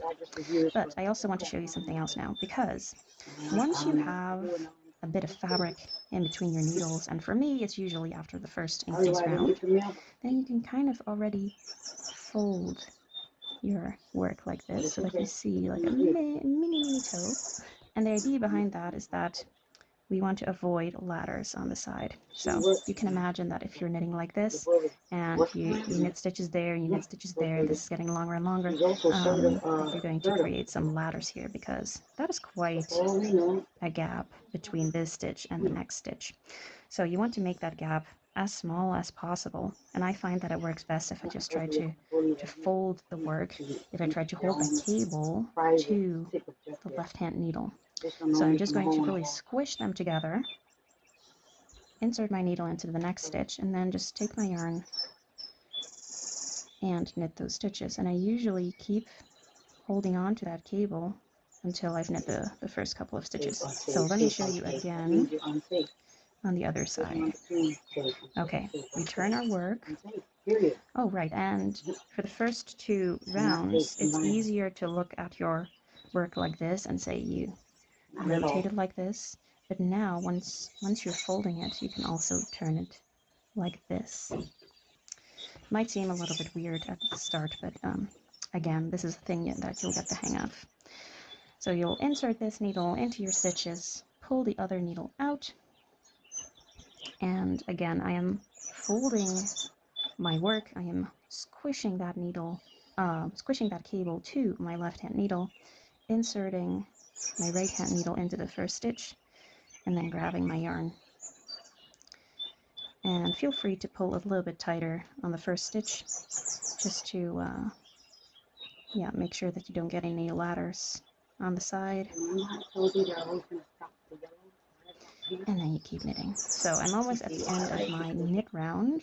So then I do another increase round, then another knit round, and you keep alternating them until you have the number of stitches that is said in your pattern. So for example, I'm going to be knitting until I have 60 stitches. So that means 60 stitches in total. So 30 stitches here and 30 stitches there. I often get the question, how do you know if you've just done an increase round or if you've just done a plain knit round? And the key to that is that you want to look at those bumps that we create during the increases. And if that bump is directly below the needle, that means that you've just done an increase round. But if you can see a little knit stitch above it, it means you've just done a knit round. I've just done a knit round, so that means I need to do an increase round now. So let me make that first increase and show you the difference. So see that with my increase that I just made, that bump, that little purl stitch, is really hugging the needle. But on this side, I can really move it downwards and I can see that little V above it. And that's how you know if you've just done an increase round or a knit round. For work, play, and every day, upgrade with over 1 million parts and accessories and bring your truck to life. Real truck. Scent can't sanitize. Lysol can. So after you reach your number of stitches that's specified in the pattern, you want that to be your total number of stitches. So for me, I have 60 stitches, which means 30 stitches on each of my needle tips. Make sure to finish with a knit round. So again, you can see that the increase is a little bit further away from the actual needle. Here you can see the knit stitches of that. And then we are going to be changing to the main color, which for me basically is downtown in Gallery Central. When you change to the main color, you want to attach it at the next color join, because I just think it looks nicest when you start the sock. Let me show you on the other one. When you start the sock with a full color, with a full stripe, instead of if it was just, you know, a little bit of a stripe and then continuing to do the first full stripe. I just think it looks nice. So what I do is that I pull out the yarn until I get to the first color change, and then I make my very first stitch with the yarn right after the color change. So I just attach it to my work and start knitting with it. And then yes, you will have a little bit of excess here, and then you can just cut that off and continue knitting. And then you continue knitting with your main color, or yarn bead as it's called in the pattern, until your sock is of the desired length to put in the heel. And when we get to that, I will also be showing you how to knit the heel. In the pattern, you will also find measurements that will tell you when it is time to put in the heel. Those measurements, you will measure from the cast-on point of your toe to your current row of stitches. For me, that is 18 centimeters, and it's just under 18 centimeters right now, but in my experience with knitting socks for myself, I find that this is usually okay. One extra point that I want to talk about for self-striping yarn is that I usually find that it looks nicest if you put the heel in between two stripes or in the middle of the stripe. So that might also influence you to knit more or less rounds. If you want to place the heel in the middle of a stripe, you just knit to the middle of a stripe and make the heel on the next row. But I'm going to knit the heel in between two stripes. So I've got the green stripe here, which you also see here, and after that is the orange stripe for this colorway. And you want to knit until you get to the next stripe. On the next side, we are going to be doing the heel. And why is that? So say that I knit up to here and decided, well, I'm close enough to the orange, let's do the heel on this side. Then you would have the heel, and this little bit of green, you would have it on top of the heel, and you would have just that little row, or half a row of green, and I want it to be a clean line. So I've started the new stripe. I'm going to place the heel on this side. And for all sizes, we are going to be knitting the heel across half of your stitches. So if you have 60 stitches in total, you will knit it across 30 stitches. And to start the heel, we are going to be knitting across this side with our heel yarn. And for this colorway, I am pairing it with 37 Istanbul, which I've also used for the toe. So we are going to leave this yarn here and knit across this half of the stitches with our heel yarn. So I've worked across half of my stitches in my heel yarn. And now I actually want you to take a look at the pattern if you're able to have that beside you, because it will really help you to be able to knit the pattern without having the video there. So in the pattern, I say to turn your work to knit in rows. So we turn our work, and instead of continuing on this side, we only work on this side for the heel. So if you're working on a circular needle, you're used to, you know, moving your needle, but you don't have to do that now. You can just keep it like this. We are working in row, so we are working on the purl side here. And for row 1, which says WS, which means wrong side, which is what we are seeing. It says with yarn in front, and we already have the yarn in front because we are on the purl side. So with yarn in front, slip 1 purl. So slip 1 means to simply take it over onto your right hand needle. And the purl in there means that we do that purl-wise. So we go in there as if to purl and slip it onto our right hand needle. And now comes the most difficult part of the heel. Slip 1 purl and lift the yarn from the front upwards over the right hand needle all the way to the back of your work. Tugging firmly forms a so-called double stitch, which is what we are seeing here. We are seeing those 2 loops, which are from the color from our downtown yarn. So you don't see the heel color anymore, you see the color that you were using before. Right, so this is a double stitch. Do not call this 2 stitches because it is just 1 stitch, because it is a double stitch, and we will always treat it as 1 stitch. So then we have tugged firmly and then with yarn in front. So how do we move the yarn to the front again? Not like this, because then we are undoing the double stitch. So we are keeping the yarn there, but we are moving it forward through the needles. So as if you were doing a ribbon and you had just done a knit stitch, and now we are doing a purl stitch. We move it in between the needles to the front. And then purl all stitches until end of needle 2. So you will notice in the pattern I am naming the first half of your stitches needle 1 and the second half needle 2. So purl across needle 2. Then on the other side, you will notice that the last stitch pulls a bit large because that's where the yarn end is. And we turn our work at the end of the row and continue working on the right side. And we move on to row 2 of the heel, and it also says RS in between brackets, which means right side. It says again with yarn in front. Now we actually have to move the yarn in front because the yarn is in the back. So yarn in front, slip 1 purl, that's the same as for the other side. So slip 1 purl, lift yarn to back as before. Okay, so what are we doing?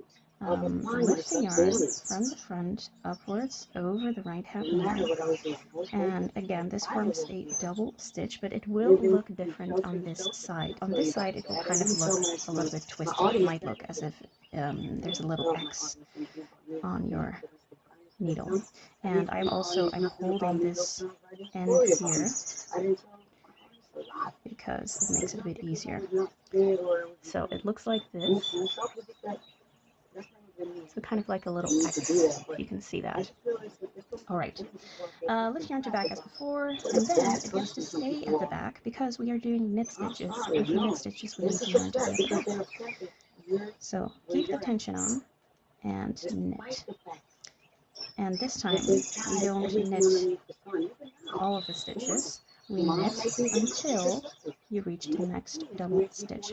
And for this one it's really easy to recognize because half of it is in a different color, so you will easily see it. You cannot even see the X that I mean here. So you will knit up until and including that last normal stitch, and you will leave that heel stitch on there. So we knit 2 here to the first double stitch, and then we turn our work, and we are at row 3, which is basically the same as row 1. It says with yarn in front, and we already have that. Slip 1 purl, then move your yarn to the back and tug it firmly as we've done before.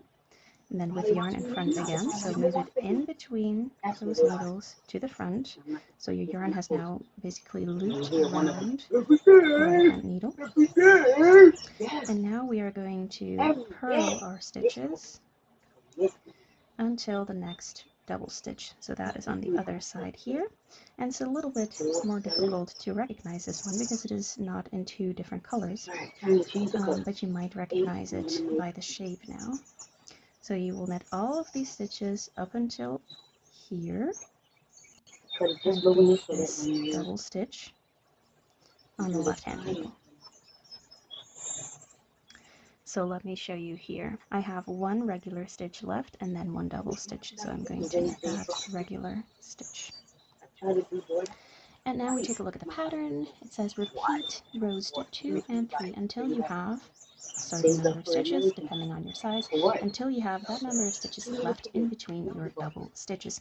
And what does that mean? Of course, now we still have a lot of double stitches, a lot of normal stitches in between the double stitches, because we have one double stitch here, two double stitches here, and basically we have all of these in between. So when these stitches, when you have the correct number of stitches in between, then you move on to the next step of the heel, which I will also show you in this video. Alright, so on to the second part of the heel, and let me explain to you where exactly that starts. So you finish your last double stitch on the wrong side, then you come to the right side, and then you do another double stitch. And after that, you should have an even number of stitches in between your double stitches. And for my size, I want to knit until I have 14 stitches in between, and I have that now. If I had just turned, let me just get this back on the needle. If I had just turned my work and not done the double stitch yet, then I would have 15 stitches, and that would leave me confused, right? Because it was an odd number of stitches. So you only count the stitches in between when you've already made that double stitch on the right hand side. So I'm knitting all the way across to my first double stitch, and we are knitting that double stitch as if it is one stitch, and you want to make sure that you go, oops, let me show you that correctly. You want to make sure that you really catch those both loops of that double stitch, and then pull the yarn through. And then you can turn your work, and let's look at row 2 of the pattern. So we have slip one purl again, tugging firmly. That just means to just tug firmly here. It does not mean to tuck the yarn to the back, because we don't want to be creating any more double stitches now. So slip one purl, tug firmly, purl until next double stitch. So I'm at my first double stitch on this side, and here I want to purl it as if it is one stitch. So I insert my needle purlwise, and again you want to make sure that you have caught that stitch through both loops. You wrap your yarn around and you purl it as if it is one stitch. Michael's top-rated and best-selling supplies are on sale. Score savings on strung beads and fall floral stems, plus BOGO deals on canvas, frames, shadow boxes, and so much more. Hurry, sale ends soon. One night, after staying back late at his clinic doing admin, Dr. Tom was buried alive by... Then you turn your work again, so we're at the right side again, and now we are at row 3. The yarn is at the back and it stays at the back. Please note that in the pattern I'm not saying with yarn in front, so that means the yarn just stays at the back for now. Slip one purl again, tugging firmly, and then knit until the next double stitch. So in this second part of the heel, with each row that we work, we are eating up one double stitch at the end, and then turning, and then also working our way across and eating up one double stitch at the end, and going back and forth until we have eaten up all of those double stitches. And you might notice that before you come to a double stitch, there's this gap, and that is totally normal. And usually the gap closes up enough when you knit that double stitch. So don't freak out when you see the large gap, because I have that too, and it's part of this method. So just continue until you have worked across all of the double stitches. And when you've knitted the last double stitch here on this side, don't forget that you still need to turn around to knit this double stitch on the other side. So you might be tempted, or you might just forget and, you know, continue working in the round, but there's still a double stitch right here that we need to knit across.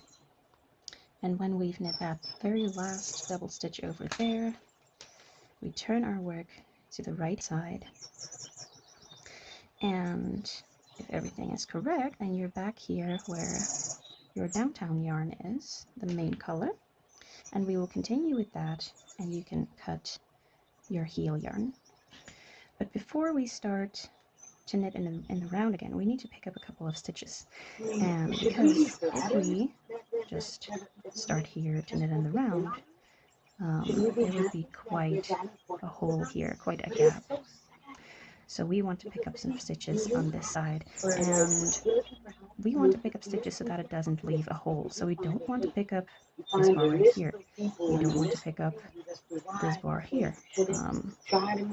Usually, yeah, if you look at your stitches, which are kind of built like a V, you don't want to pick up those side stitches. Those usually tend to get lifted and create holes. But if you dip in there and take the horizontal bar, it tends to hold things a little bit tighter. And I tend to pick up stitches from this first column that comes from this first heel stitch. So you want to pick up 1 or 2 bars here. Doesn't really matter. If you pick up 2 bars, you're less likely to have a hole because, you know, you fill it up with 2 stitches instead of 1. But you can also just pick up 1. Just make sure that you pick up the same number of stitches on the other side. So make sure to remember. So I'm going to dip in here and take 2 stitches. And I usually take up the stitches of the main color instead of the heel because I think that looks nicer. And I lift them on the left-hand needle, and then knit across. This stitch is a little bit loose because my yarn ends are here. And then we just knit across this side of the sock and do the same on the other side. False witness. Here we are on the other side of the heel. And here as well, I'm going to look at the column of stitches that comes from that first heel stitch. So the first column on this side. And here it basically works the same, but I'm also going to knit them on this needle. So it's a little bit of maneuvering with your needles here. So from this column, I'm going to pick up 2 bars, and I'm going to knit them on the right hand needle, so that all of my extra stitches are now on the heel needle. And so you want to make sure that if you've picked up 2 stitches here, you'll pick up 2 stitches here as well. And you know, if you pick up 1, then you just pick up 1 here. And these stitches, you will keep them for, you know, maybe 1, 2, or 3 rounds, and then you will decrease them away. 1 by 1, so you won't decrease 2 stitches at once on a side, but just you knit a couple rounds, decrease 1 stitch on each side, then you knit another round, and then you decrease the 2nd stitch on each side. Or if you think, well, I'd like some more room around my ankles, then you can also keep them for a bit longer. So after a couple of rounds, I'm going to decrease my first stitch here by knitting 2 stitches together like this. I will do the same on the other side, then knit around, and then do the same again. Alright, and I am ready to start the cuffs on my socks. And let me just give you a quick rule of thumb for when I start the cuff. So usually, I fold my sock flat, like this, and the finished sock I want it to line up with the cast on. So that would mean doing this much of ribbing, and I think I want to do that much. So, but with self-striping yarn, you can also very easily count the stripes that you've made. So for my side, I've knitted 10 stripes here for the foot, and then I've also knit 10 stripes for the leg. One other thing to keep in mind when working with self-striping yarn is when exactly that you switch to the cuff color, because I have quite a bit left still of the blue before it changes to the pink. I probably won't be able to do a full side, but I don't really need to, I think. So I think I'm just going to continue on until I'm just before the color change, and then change color to the cuffs. So let's see how much I can still do. Coming up to the end. Okay. Okay, I can probably do one more. Okay, but I can see some purple seeping into those stitches, so I'll stop there, and then I will change to the cuff color. And with the cuff color, you're gonna want to do one full round of just knitting. And let me show you why, because if you do a knit stitch and you change color, it looks fine.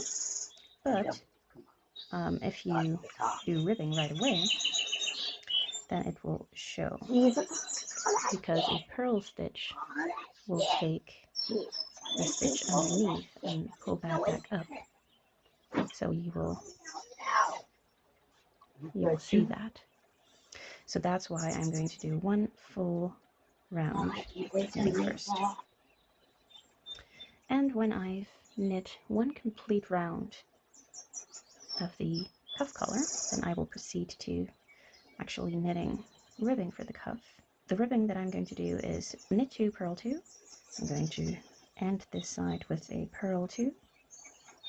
Switch to the other side, and then knit 2, purl 2. Now you can see for the purl stitches here that it's not lifting up any of the blue anymore. So I'm going to be continuing this knit 2, purl 2 until the cuff is the desired length, and I usually knit between 15 and 20 rounds of ribbing, but I know many people dislike ribbing, so feel free to do less. But I do want to say that a longer cuff is really nice for the fit. So go ahead and knit your cuff. To cast off the cuff, we are using Lori's Twisty Bind Off, which is a very stretchy bind off and very suitable for socks. And the thing I like about this cast off is that it gives you a very stretchy edge, but that when unstretched, it is still straight. It is not flaring out like some other stretchy cast off methods. So that's why I really like this. If you do it correctly, you'll see a kind of a zigzag shape at the edge. I do recommend getting a short needle or a separate needle in roughly the same size to help you cast off, because, and it's totally doable with just one circular needle, but to start you might want a separate needle, because we are going to be twisting this needle, and if your cable doesn't behave, then that may be a little cumbersome. So we are going to be twisting the stitches around their axis, and that will give a more stretchy edge. So I'm on my second sock here. On the first one, where I started the cuff a little bit earlier, a little bit before the halfway point of your stitches, and I started the cast off also at exactly that point, just to clarify that. We are going to work the first stitch as we normally would, and the cast off technique starts from the second stitch. And we are going to rotate this stitch around, and the rotation, the direction, depends on which stitch comes next. This is a knit stitch, and we want to turn away from us.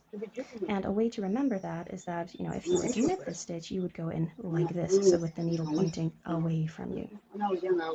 And another piece of advice, even if you knit English style, you want to just hold your yarn in your left hand just to keep it out of the way, because we don't want to be twisting that yarn as well. So we are going to be twisting this stitch like this. I'm going to do it again. So I have my stitch here. I'm going to rotate it away from me. If you're worried that your stitch will fall off the needle, you can place your finger on the stitch, then rotate it and let it go. And then I'm going to knit the second stitch and lift the first one over the second. The next stitch is a purl stitch, so first off I'm going to take my yarn to the front, and we rotate this stitch toward us, and you can remember that by, if you were to insert into this purl stitch, you would insert like this, so the tip of the needle will also be toward you. So I'm going to rotate the stitch like this, and then purl the next stitch. I slip the first one over the second. The next one is also a purl stitch, so I'm going to rotate toward me and work that stitch. Next up we have a knit stitch, so I'm moving my yarn to the back, and I want to be rotating away from me.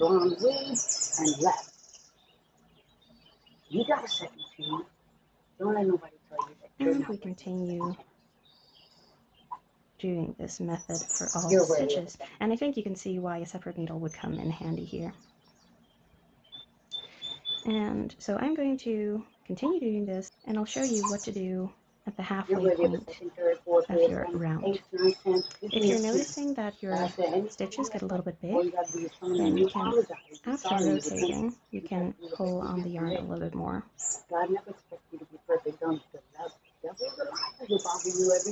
Sometimes they get a little bit long while rotating, and then you can cinch them back in like this. And by the way, if you're doing a 1x1 ribbing, this cast off method works the same. You just rotate your stitches depending on which stitch comes next. I'm at the halfway point now, so I'm working this last stitch. And then what I do is I pull this needle through, and I continue like this. And when you've come to the end of the cast off, you can break off this yarn, and then we can weave in our ends. And for this very last end of the cuff, we also want to do a little bit of sewing here, because now we kind of have a staircase. It's not a completely straight edge. So we want to bridge the gap between here and here. So I'm going to insert somewhere here. And you see that as I tug on this yarn, that the stitch comes closer. And I want to create another little stitch here by going back in here and creating this nice little stitch. Now we are ready to weave in our ends on the inside of the sock. And with ribbing, I usually like to weave it into this column of what looks like knit stitches here on the back, but it's actually purl stitches on the front, but that doesn't matter. And I'm weaving it in one of these columns.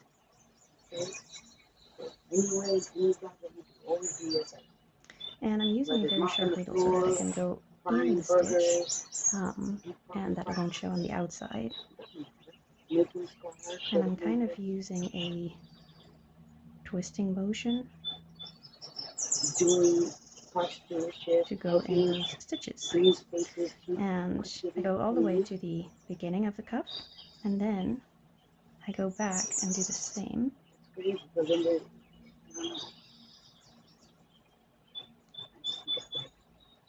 In the other direction. This time I don't go all the way to the end, because if we snip off this thread, we don't want it to poke out outside the sock. Right, and then for the other ends, so this is how I weave in ends in ribbing, but for the other ends, it's a slightly different method.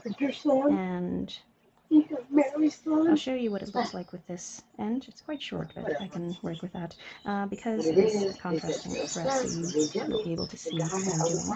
And the first thing that I want to do is check out this gap in between those ends. And I want you to notice that if I take this thread and I would weave it in this direction, this gap is still there. And similarly with this thread, if I weave it in this way. But if I weave in this end this way, and this end this way, then that gap is closed. So I'll just weave in this end in this direction. And again, I'm splitting the stitches that you don't see it on the right side. Oh, another tip, because sometimes I like to pull my yarn apart instead of cutting it, and then you have a little frayed edge here. If you have that as well, you can fold it over your darning needle, and then you will have a much neater edge to pull through your needle. And yeah, it's easier for me. So this thread, I want to weave it in this direction. And again, I'm going through the stitches, really splitting those stitches and pulling through. And then I'm doing the same in the other direction. And here I'm really making a kind of a U shape, but you could also do that. You could also do that in just a different direction. So, for example,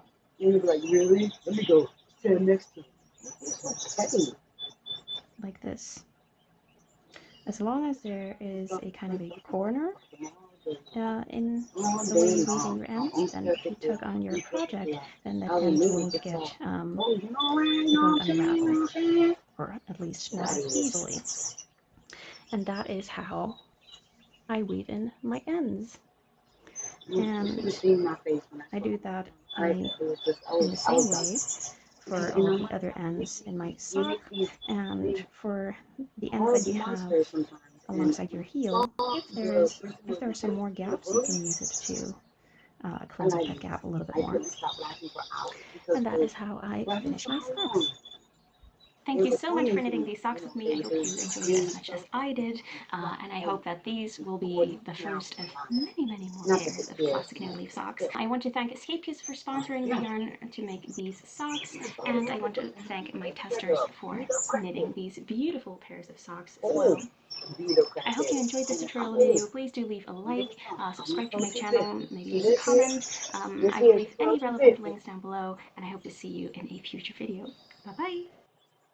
Introducing the all-new GMC Acadia AT4. It goes big on capability for even bigger adventures.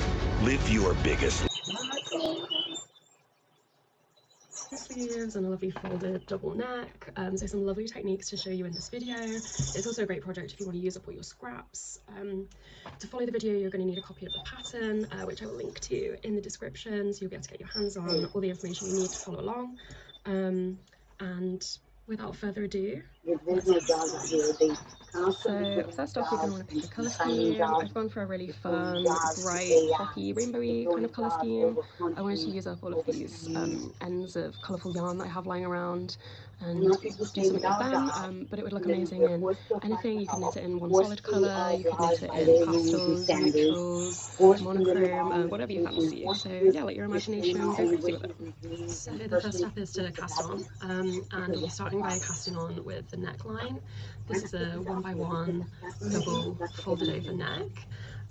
So to make sure the cast on is stretchy and can fit over your head, we're going to do a special kind of cast on where you're using your 2 needles, so the 4.5mm and a 6mm needle, and you'll be casting on over both of these, so that makes the cast on edge nice big loopy stitches that can stretch to fit over your head. So grab the first 2 yarns that you want to use and we'll start casting on.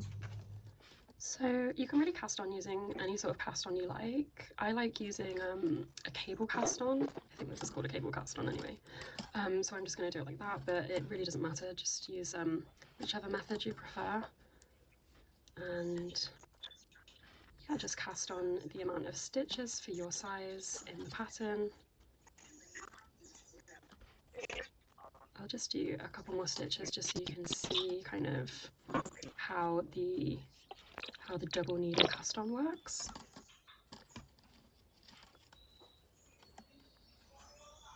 Get a feel for that.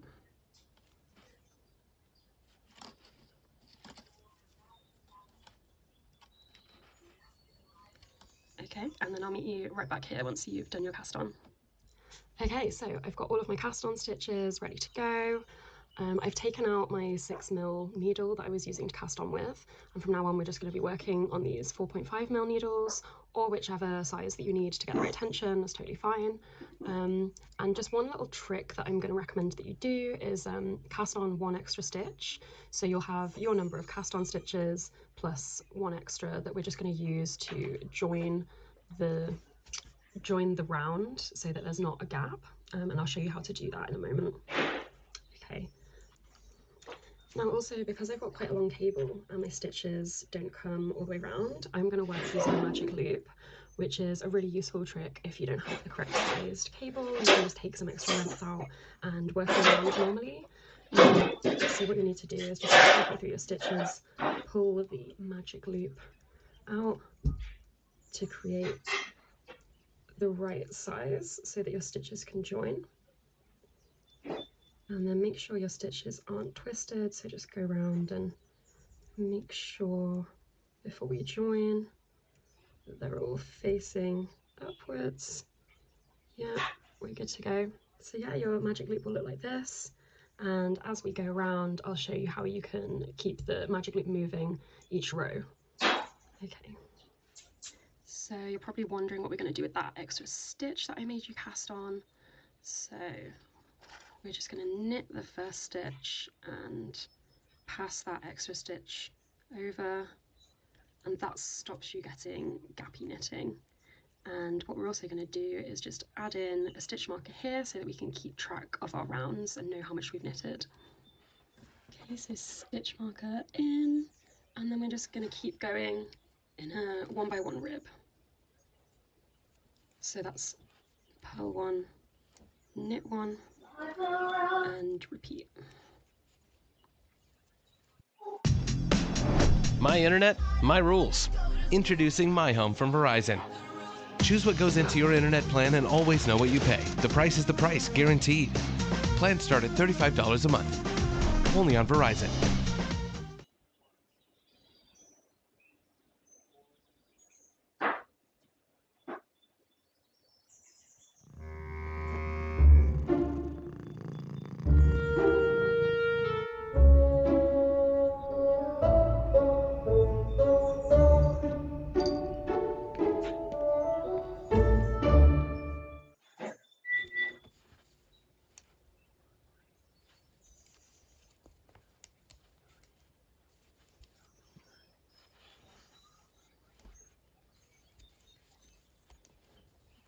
And don't forget, as you go round and you're working your knitting for the jumper, don't forget to change colours as you go.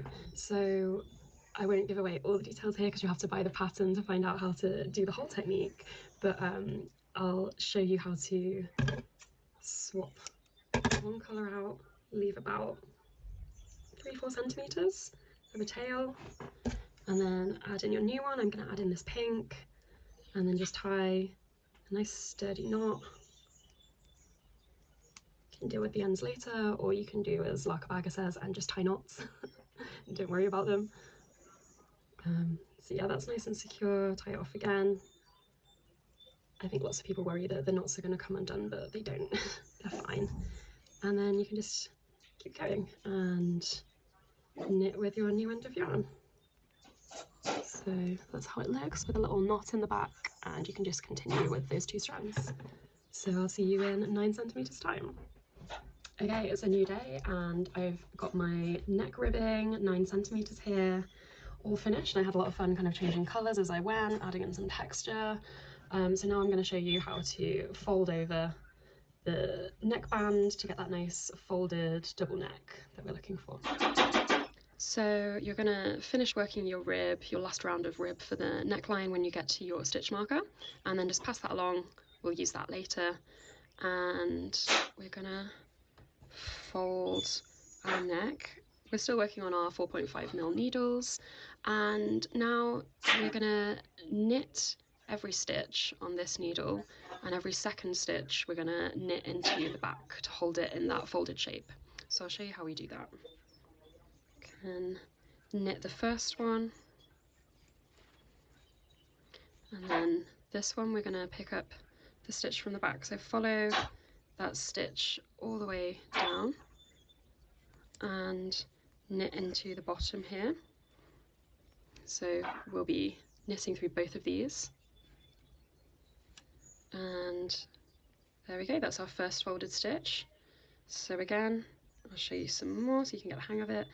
Knit this one as normal, then this one, we're gonna follow it all the way down the back to the bottom here. Make sure you're knitting straight down one stitch. So through this loop and through this loop. And there we go, second folded stitch, knitting one as normal, and then again following it down through this loop at the bottom. Oh. There we go. And this is very forgiving, like you don't have to be super neat because it's going to be in the inside of the neck anyway, you won't see this edge, but it's nice to keep it nice and straight so that the neck sort of sits nicely and doesn't get twisted. So I'll show you one last time. Knit that one normally, and then knit through this loop. And then both of them off the needle. So you're going to do that for all of your stitches all the way around the neckband, folding it all up until we get right back here to our little stitch marker at the end of the round. So I'll meet you back there. Okay, we're back at our stitch marker. So we've completed the round and we have our lovely folded neck finished and ready to go. This is what the reverse looks like. So this will be the inside neck, and on the outside it's just this invisible fold for the join. So it's going to look really nice. The next few rows might twist your brain a little bit if you're not used to knitting in the round, but don't worry, I'm going to explain everything as we go. What we need to do is begin the shaping to form the raglan seams, and we're going to place our stitch markers as we go, but at the same time we also need to work some short rows to make the front neck drop lower than the back neck. So there'll be 4 of those, but don't worry, I got you covered. So from now on, now that we've finished the neck trim, we're going to be using our 6mm needles, or of course you can use the size that you need to get the right tension. So we're going to be working from the 4.5mm to the 6mm in this round. So we can start our stitch markers right here. So holding on to that, we're going to knit the first one. And then we'll do a yarn over from the back of the needle. Then place your stitch marker, then knit one, and then do one more yarn over. And we're going to repeat exactly the same for every stitch marker as we go. So it will be yarn over, place the stitch marker, knit one, and then another yarn over. And then you'll knit the amount of stitches listed in the pattern for your size. The sleeve segments for all sizes are exactly the same. So this first segment is a sleeve segment, so everybody is going to knit 15. And then we're going to place our second stitch marker, marker number 2. So just knitting normally onto those 6mm needles.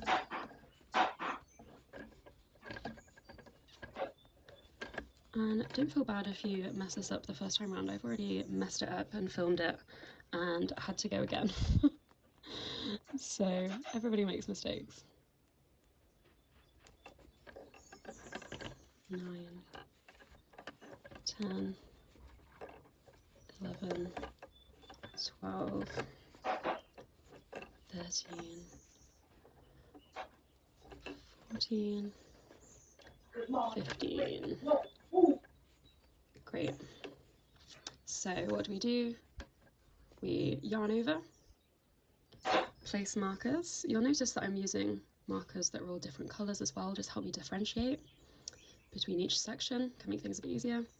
Knit one, and then yarn over again. So you can just see we've got the yarn over there, stitch marker, knit one, and another yarn over. And now we're onto the back section. So again, it will have a certain amount of stitches for your size that you're going to knit, and then we'll place the centre back marker. So I keep losing track.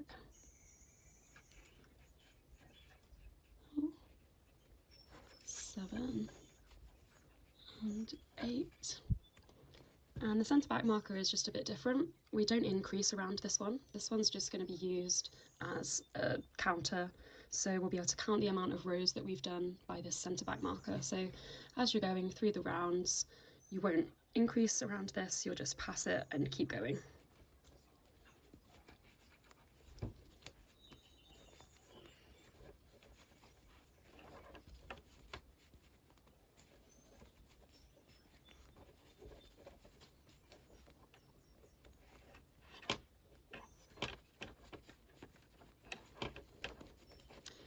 Okay, and that comes to the end of our back piece. So you can see how that marker is right smack in the middle, just where we need it to be. And we can place our 4th stitch marker. So we're going to yarn over, place the marker, knit one, and yarn over again. And then this section will be our second sleeve. So 15 stitches for everybody.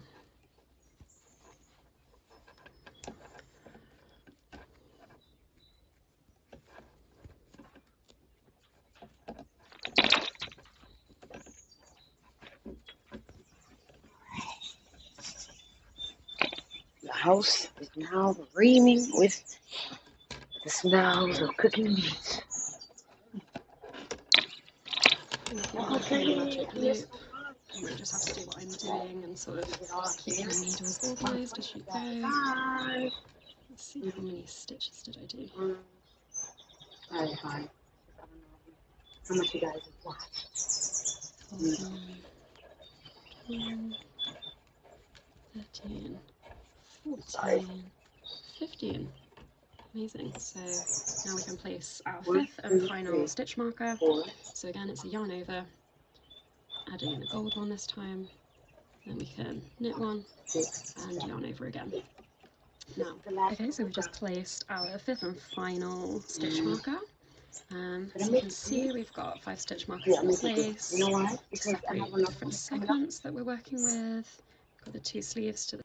Okay, one thing I did learn from going to observe is that if I don't pause the video, you guys won't be able to make out what I'm saying. So here we go. I'm on the last row, 9th row, and I decided I'm not going to make it blue. Why? Because I only have a very little bit of blue left. I just want more of it. That's for another part. So yeah, so I'm going to make it green. I'm going to snip right here at the very beginning, the very first stitch.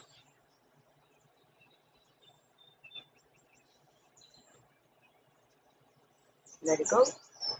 Grab green. Now, because you want to start it right there, you don't want to start it, you don't want to tie it just yet. You can't. You don't have to. You don't want to mess it. Because sometimes I'll let it go, then I got to redo it all over again.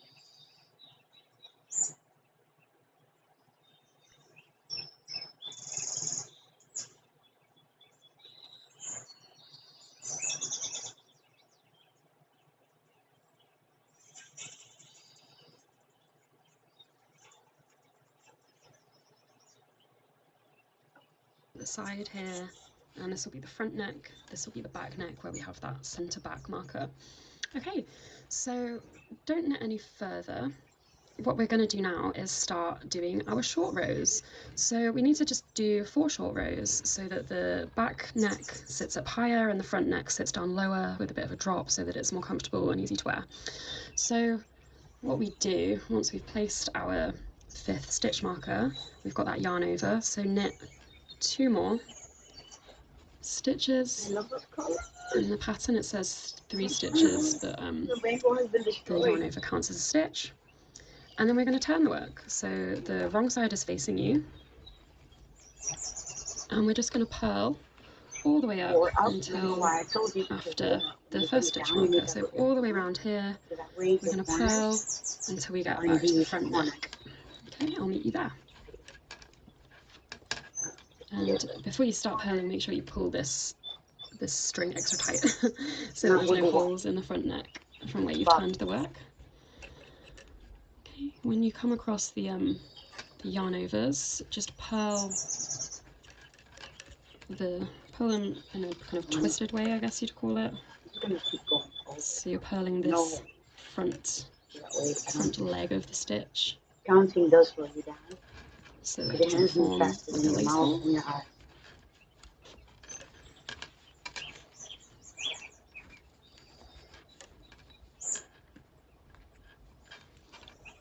So yeah, just purling that front leg of the stitch so it doesn't form a lace hole, and just keep going around, purling normally.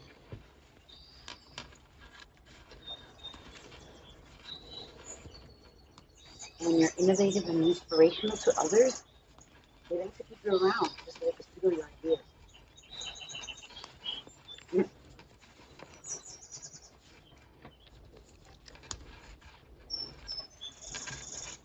Okay, so we're back at stitch marker 1. We've purled all the way from marker 5 all the way back around here, over the back neck, back to the front. I would say that sometimes somebody else has the same exact idea, and their idea goes soaring, and they sell hundreds and thousands of the item, but you came up with the idea it wasn't worth 5 pennies, but because they got backing and they put up a good branding and all this other stuff, you know, they blossom, for lack of a better word. So what we're going to do now, just using the stitch marker as a guide, and just twist those yarn overs again that are around it. We're going to purl until 7 stitches after the stitch marker, with the yarn over counting as a stitch. So pass the marker after this one, and then yarn over as a stitch. So it's a bit tight on these needles still. So 1, 2, 3, 4, 5, 6, 7. And then we're going to turn the work again. So the right side is facing us this time. Okay, and then pull that working yarn tight again so there's no holes. And we're just going to come all the way back around until stitch marker 5, and we're going to do exactly the same on this side, coming to 7 stitches after this marker, knitwise, and yeah, pull tight. And as we go, we're going to do what we did on the first round with the yarn overs as the increases. So we're going to get to the marker, and before the marker, yarn over, pass the marker, knit 1, and then yarn over, and keep knitting. And you'll do that for every marker as you go, so we're keeping the raglan shaping going even as we're doing these short rows. There's a lot of things to remember at once, but it's okay, it's only for 4 rows, and then it gets a lot easier. You can just go and do your own thing.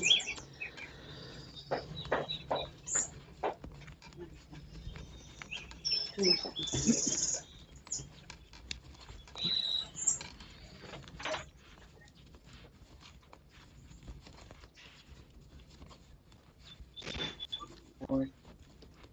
See what I gotta do with? Make believe, bitch.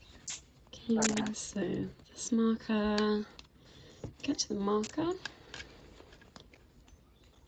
and we yarn over, pass the marker, knit one, Cycle. yarn over, and keep knitting.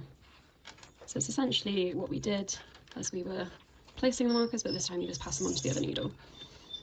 And as we're getting to this centre back marker, just bear in mind that you don't have to do any increases or any yarn overs, anything around it. This is just a placeholder marker so that we can keep track of the amount of rows that we've done. And it just marks the centre back for us, so all you need to do when you get to that one is just pass it to the other needle. You guys go. Come back. You too. Don't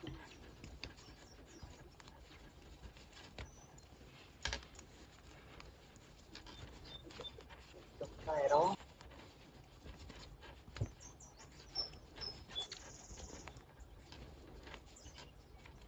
Okay, and then again we're just going to yarn over,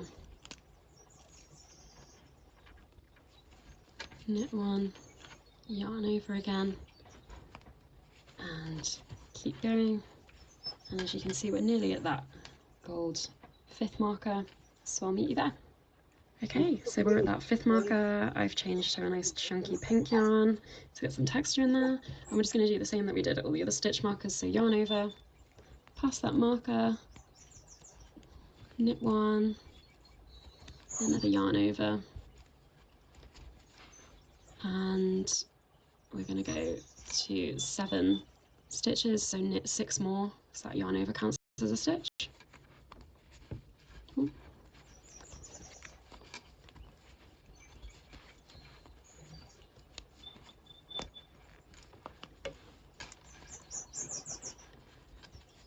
Okay, so we're 7 past the marker now, and we're going to do just what we did before.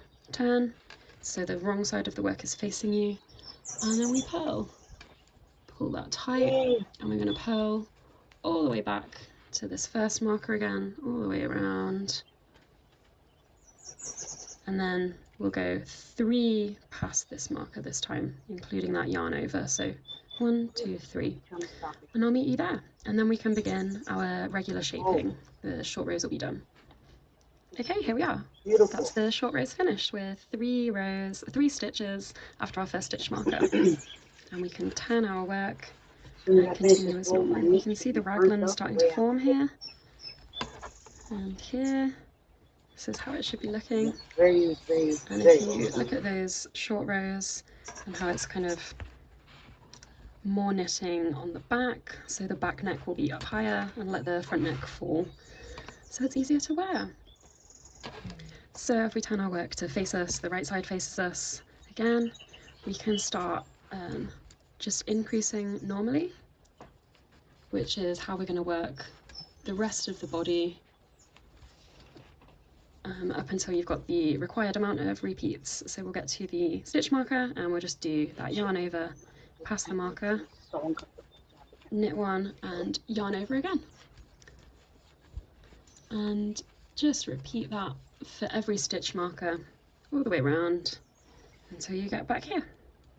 Okay, so we're back at stitch marker 1, our meeting spot, and we've completed 1 full round of doing the yarn overs, the increases at the raglan seams. It's really fun to see how this piece is growing, and you can see all the colours changing. I love it. So I'll show you how to do the second row in the increase repeat. Make sure you're just pulling those yarns nice and tight so you don't get these holes where you've turned the work for the short rows. Okay, so the second row is just knitting every stitch until you get to these yarn overs at the markers, and you'll just knit those twisted. So knitting that left arm of the stitch first, pass the marker, knit one, and knit that left arm of the stitch first.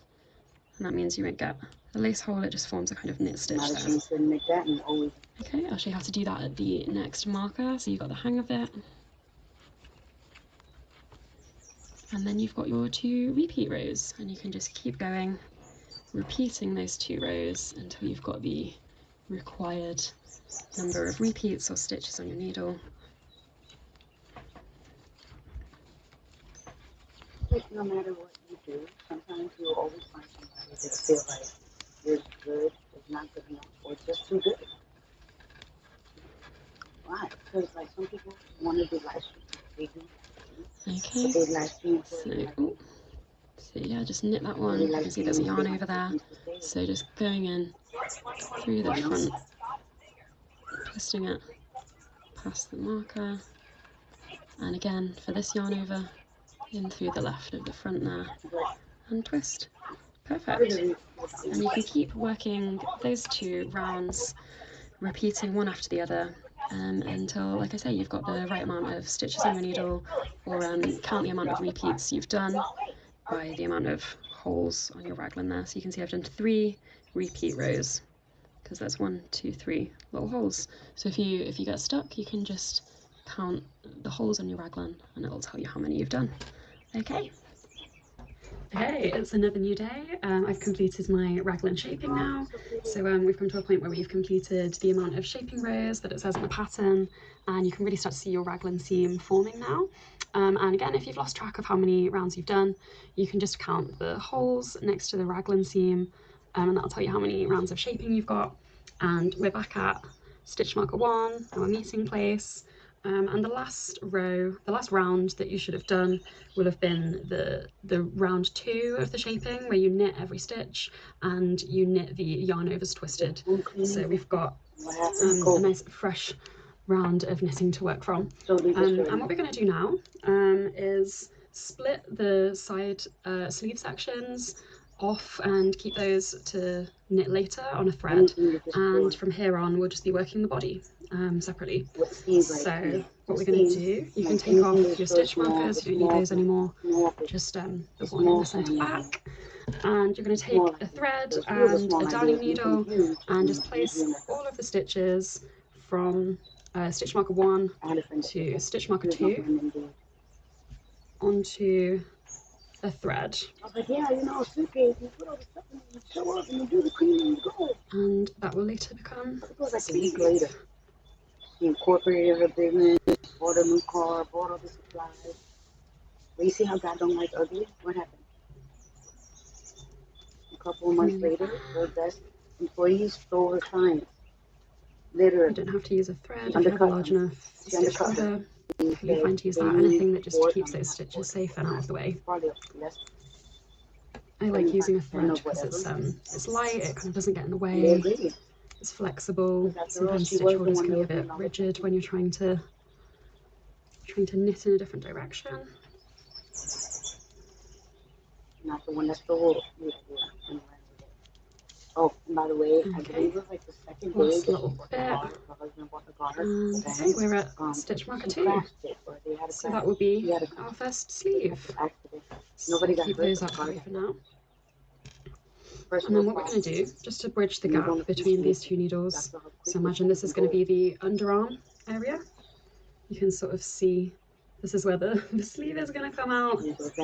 So the area here is the underarm. So we're just going to cast on stitches for the underarm. Your pattern will tell you exactly how many. I'll show you how to do that. Okay, so just casting on stitches with your working yarn, real simple, creating a loop, and that makes a stitch. And we'll do that again. Don't do them too tightly because you still want to be able to knit into them. That's okay too. I don't need the credit. Making a loop and in. Okay, and just keep going until you have the number of underarm stitches for your size in the pattern. Okay, so we've got our freshly cast on stitches for the underarm, and this is our sleeve section, so just keep that out of the way, we're not working on those, and you can just start knitting, just knitting every stitch, and this will create the body section. Pull that yarn nice and tight so there's no hole where you've cast on the new stitches. And this panel will eventually be our back panel. You can tell because we've got our stitch marker number 3 there at the centre back. So we're going to work all the way over here to this stitch marker all the way across the back panel, and then we can split for the sleeve again. Okay, so we made it to this stitch marker. We can take that to one side now. We've got one more piece of thread with our darning needle, and we're going to place all of these stitches right up to this stitch marker on the thread for the sleeve. I'll show you a different view this time in case you've never done this before.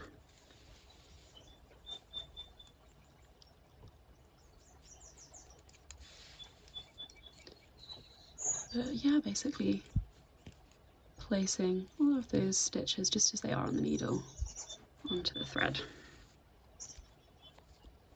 Be careful who you tell your dramas to and your traumas and childhood traumas, because they'll use it against you. Oh, she had issues with neglect, huh? Oh, she was a scapegoat, huh? Oh, she was a favorite, huh? Like, oh my God. Guys, listen, double studying. Nearly there. We're just losing the double guys to make you think it doesn't exist. Meanwhile, he stayed up studying with him and his minions.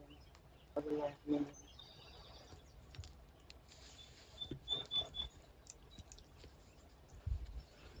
Okay, last Oh little God, bit, over his and fingers then all day, every day. we've got both of our sleeves split from the body. Oh God, fingers all day, every day. There we go. Lovely.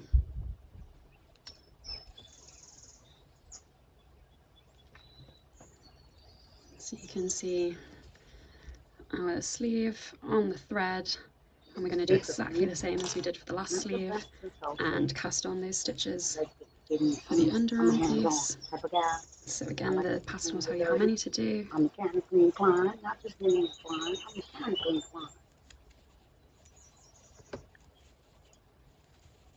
I wasn't doing 17 like my sisters was. I was doing popular mechanics, popular science. Stop playing. Bird brain.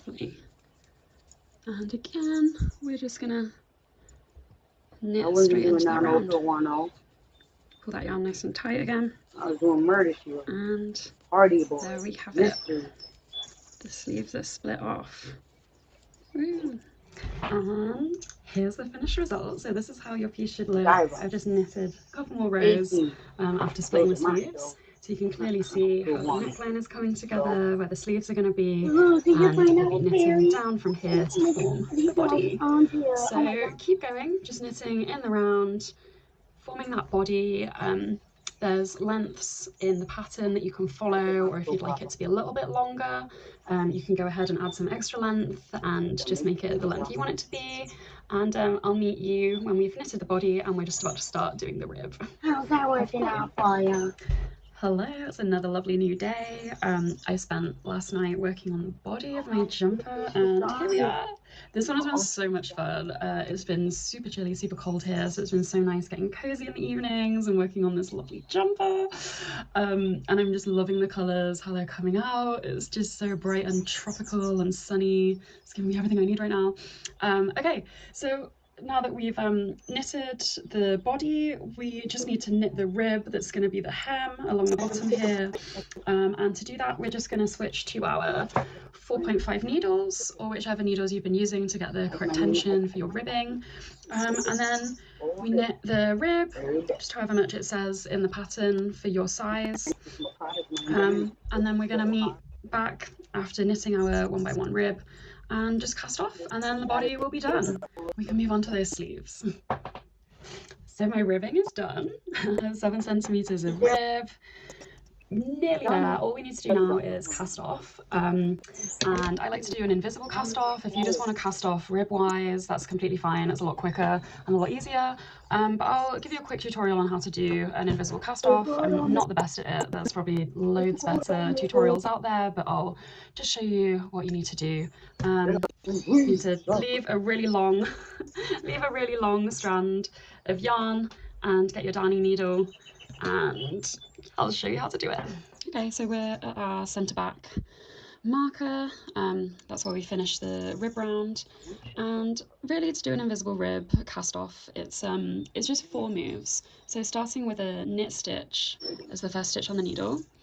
And the first move is to come behind, in between the first and the second stitch, and then you're going to go knitwise into this second stitch, the purl stitch. Later on, I'm going to cut off the end. Just give it a nice knitwise through right this first stitch, pull it nice and tight, and then slide it off the needle. And now we're going to do the same thing, just purling. So you'll go purlwise through the second stitch on the needle, nice and tight, pull all the yarn through, purlwise through the first stitch. There's so much yarn to pull through, and then pull that stitch off. So then we start again. There's a knit stitch, so we do the knitting. So you come through the middle, and then knitwise through this stitch, knitwise through the first stitch again,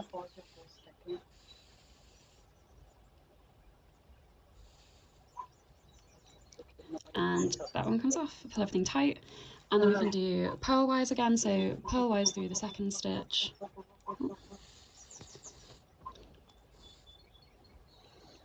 there we go, purlwise through the first stitch. You can see how we get a nice rhythm going now. Pull that one off, and then we start knitwise again, so through the middle,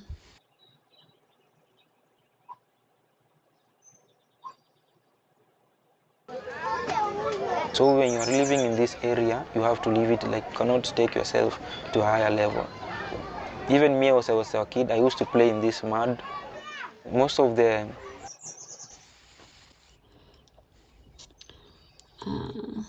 knitwise through that second stitch,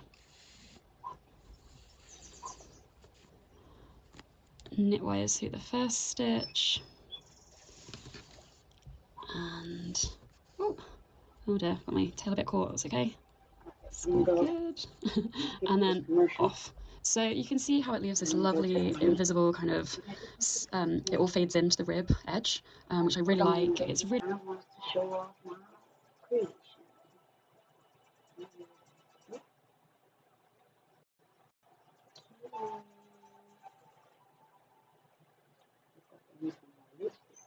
Facebook all trying to use that light. Anyway, the biggest product. This is 9 rows. See the windows? This is the biggest product. Breathing.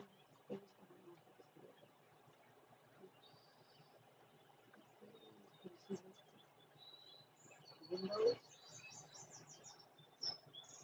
Anyway, scratch number 4.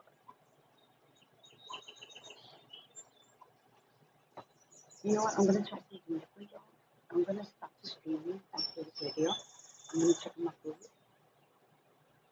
But when I come back on, I'm going to see if I can pick something scary.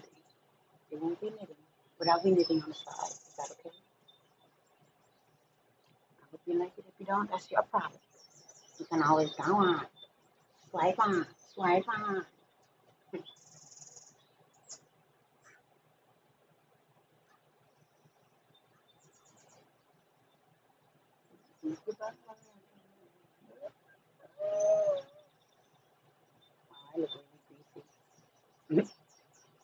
really worth just taking that little bit of extra time to get your cast off looking good. And yeah, we just need to complete all the way around this round, and then we can start on the sleeves. The body will be completely done. So we've cast off, we've got a lovely invisibly cast off edge, and that means the body panel is finished completely, and we can move now onto working on these sleeves that we put on the thread a while back. So I'm going to show you how to pick up all these stitches, pick up stitches in the underarm, and then you've got an amount of stitches that you can work on in the round to create your sleeve. So we're working back on our 6mm needles again, or the needles you've been using to get the correct tension for your stocking stitch. And we're just going to start these threads. I've got the right hand sleeve here, but it doesn't really matter. We're just going to take all of these stitches straight off the thread and onto the needle. Don't need to do anything fancy, it's just sort of squishing them all on.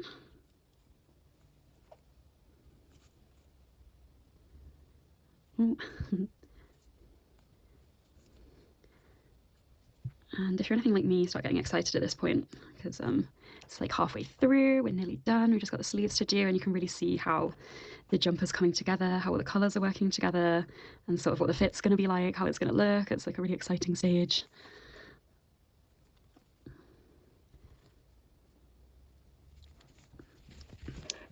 Okay, nearly picked up all of these.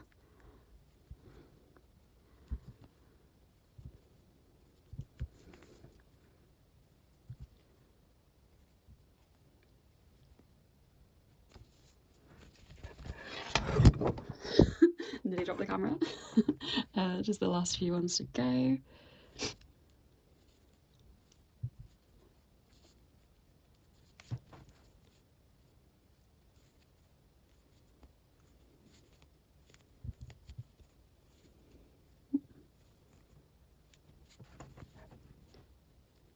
Okay, and now we get to do the lovely satisfying thing of just, oh, last little one. It's on the end there.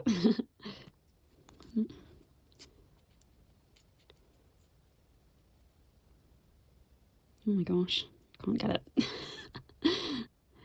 Come on, I can see you hiding in there.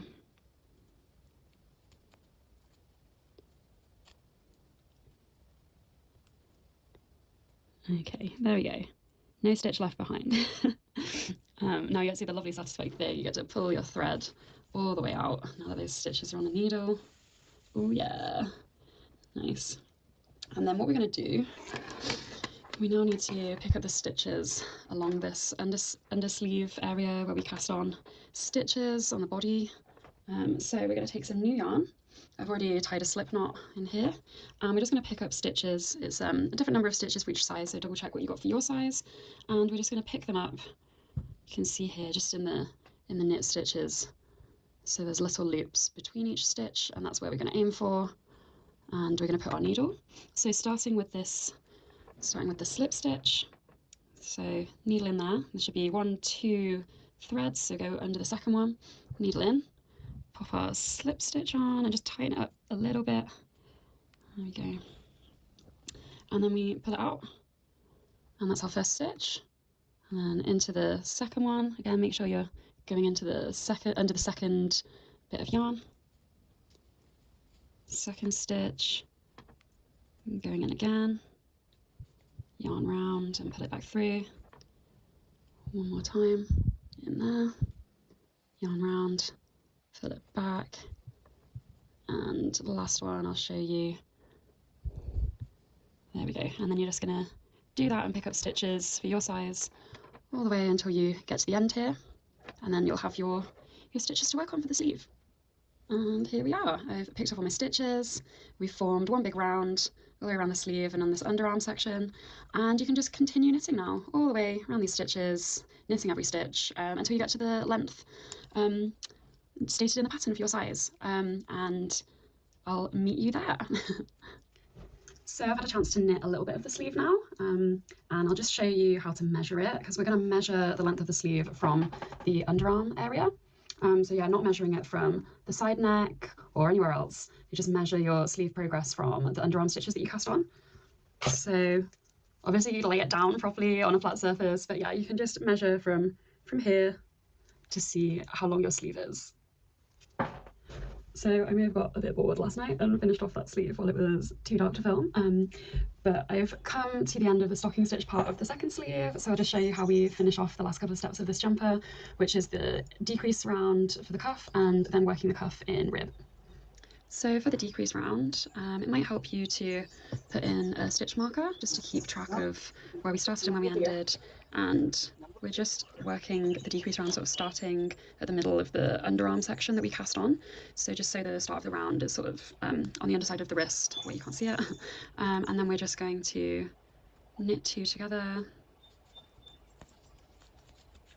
knit 1, and then we're going to repeat that all the way around until we get back to the stitch marker. So knit 2 together, knit 1, knit 2 together, knit 1, and then that will decrease for our sleeve. So yeah, just keep repeating knit 2 together, knit 1 all the way around until you're back at the start. Okay, so decrease round done, back at the stitch marker, and now we can just start working our rib for the cuff. So this is the final step before we finish the jumper. 4.5 mil needles again, or whichever needles you've been using for your rib, and we're just gonna take the stitches off the 6 mil needles, and just working our 1 by 1 rib again. And then we're gonna work 7 centimeters of rib for the cuffs. And then we can do our cast off. Yeah, knit 1, purl 1 for this rib. Okay, and I'll leave you to it and meet you when we've finished our 7 centimeters of rib for the cuff. Okay, I've finished the cuff, we've got 7 centimeters of rib, we're ready to do the final stage of the jumper, which is just casting off our cuff now, which is super exciting. So yeah, get your darning needle ready and leave a really nice long tail of yarn to cast off with, and I'll show you how to do it. So I'm just going to show you how to do the invisible cast off, just like we did with the hem. Of course, if you don't want to do that, if you just want to cast off ribwise and just you know, leave it like that, that's absolutely fine. But I think it's worth taking the extra time to do a nice invisible cast off. You know, it's worth it if you're taking all the time to knit something. So yeah, I've been working the cuff in a magic loop, so I'm just gonna pull the back needle out. And yeah, we're starting with a knit stitch here, so that means we start with the knit motions. Oh, okay. So yeah, go through the back, knit through the second stitch. Oh gosh, I'm getting all caught up in my needles. And then we can knit through this first stitch and pull it off. Now we do the purl motions, so purlwise through the second stitch. How did you learn? Pull the yarn nice and tight, and then we can go purlwise through the first stitch. Was it a situation?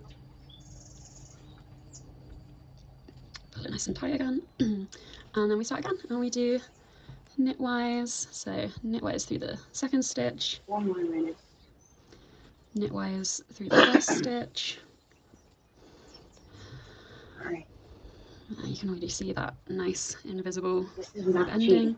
And then we're going to do purlwise. So you can always tell if you ever get lost and you can't remember which part you're supposed to be doing. If there's a purl stitch, so this is the purl part of the rib, then you do the purl movements. So purl through the second stitch and purl through the first stitch. And then I started. And if there's a knit stitch first on the needle, this is the knit stitch, then you do the knit movements. So knitting through that second stitch on the needle and knit through the first. Oh my gosh, how exciting. This is the very final stage of the jumper, and then we're all done. So now you're in a nice rhythm with your cast off. You can just keep going until you're completely done, and then I'll show you how to finish off the jumper. We're just going to sew in and cut off any loose ends. And then it's going to be ready to block and wear, which is so exciting. Here we go. This is the first look at the final finished jumper. It's so exciting. All the ends are cast off. It's looking so gorgeous. I love it. So happy with how this one came out. So all we need to do now is flip it inside out and chop off those ends. Or, you know, if you want to, if it bothers you to have the knots, you can just sew them in. It'll just take a little bit longer though. So you can see where I've already done this on the body panel. I've cut off the ends. You can see the little knots. So if you feel like that is going to be a problem for you, it's really fine if you want to sew them in. And you can see I still need to do that on the sleeves. So all I do is I'll just take the ends, snip them off about, you know, 1/2 centimeter. Make sure everything's secure. If there's anything loose, you know, just tie it up. And then it's ready to block, or if you're too excited, it's ready to wear straight away. So here it is. The first time I'm trying it on. Absolutely in love with it. So gorgeous. I love the way the sleeves fit. I love that it's slightly cropped. And the colours are amazing. So I hope you all have so much fun knitting this pattern. Please tag me in your finished pictures. I can't wait to see them all. And goodbye, guys. I'll see you soon. God willing, always. Thanks for watching.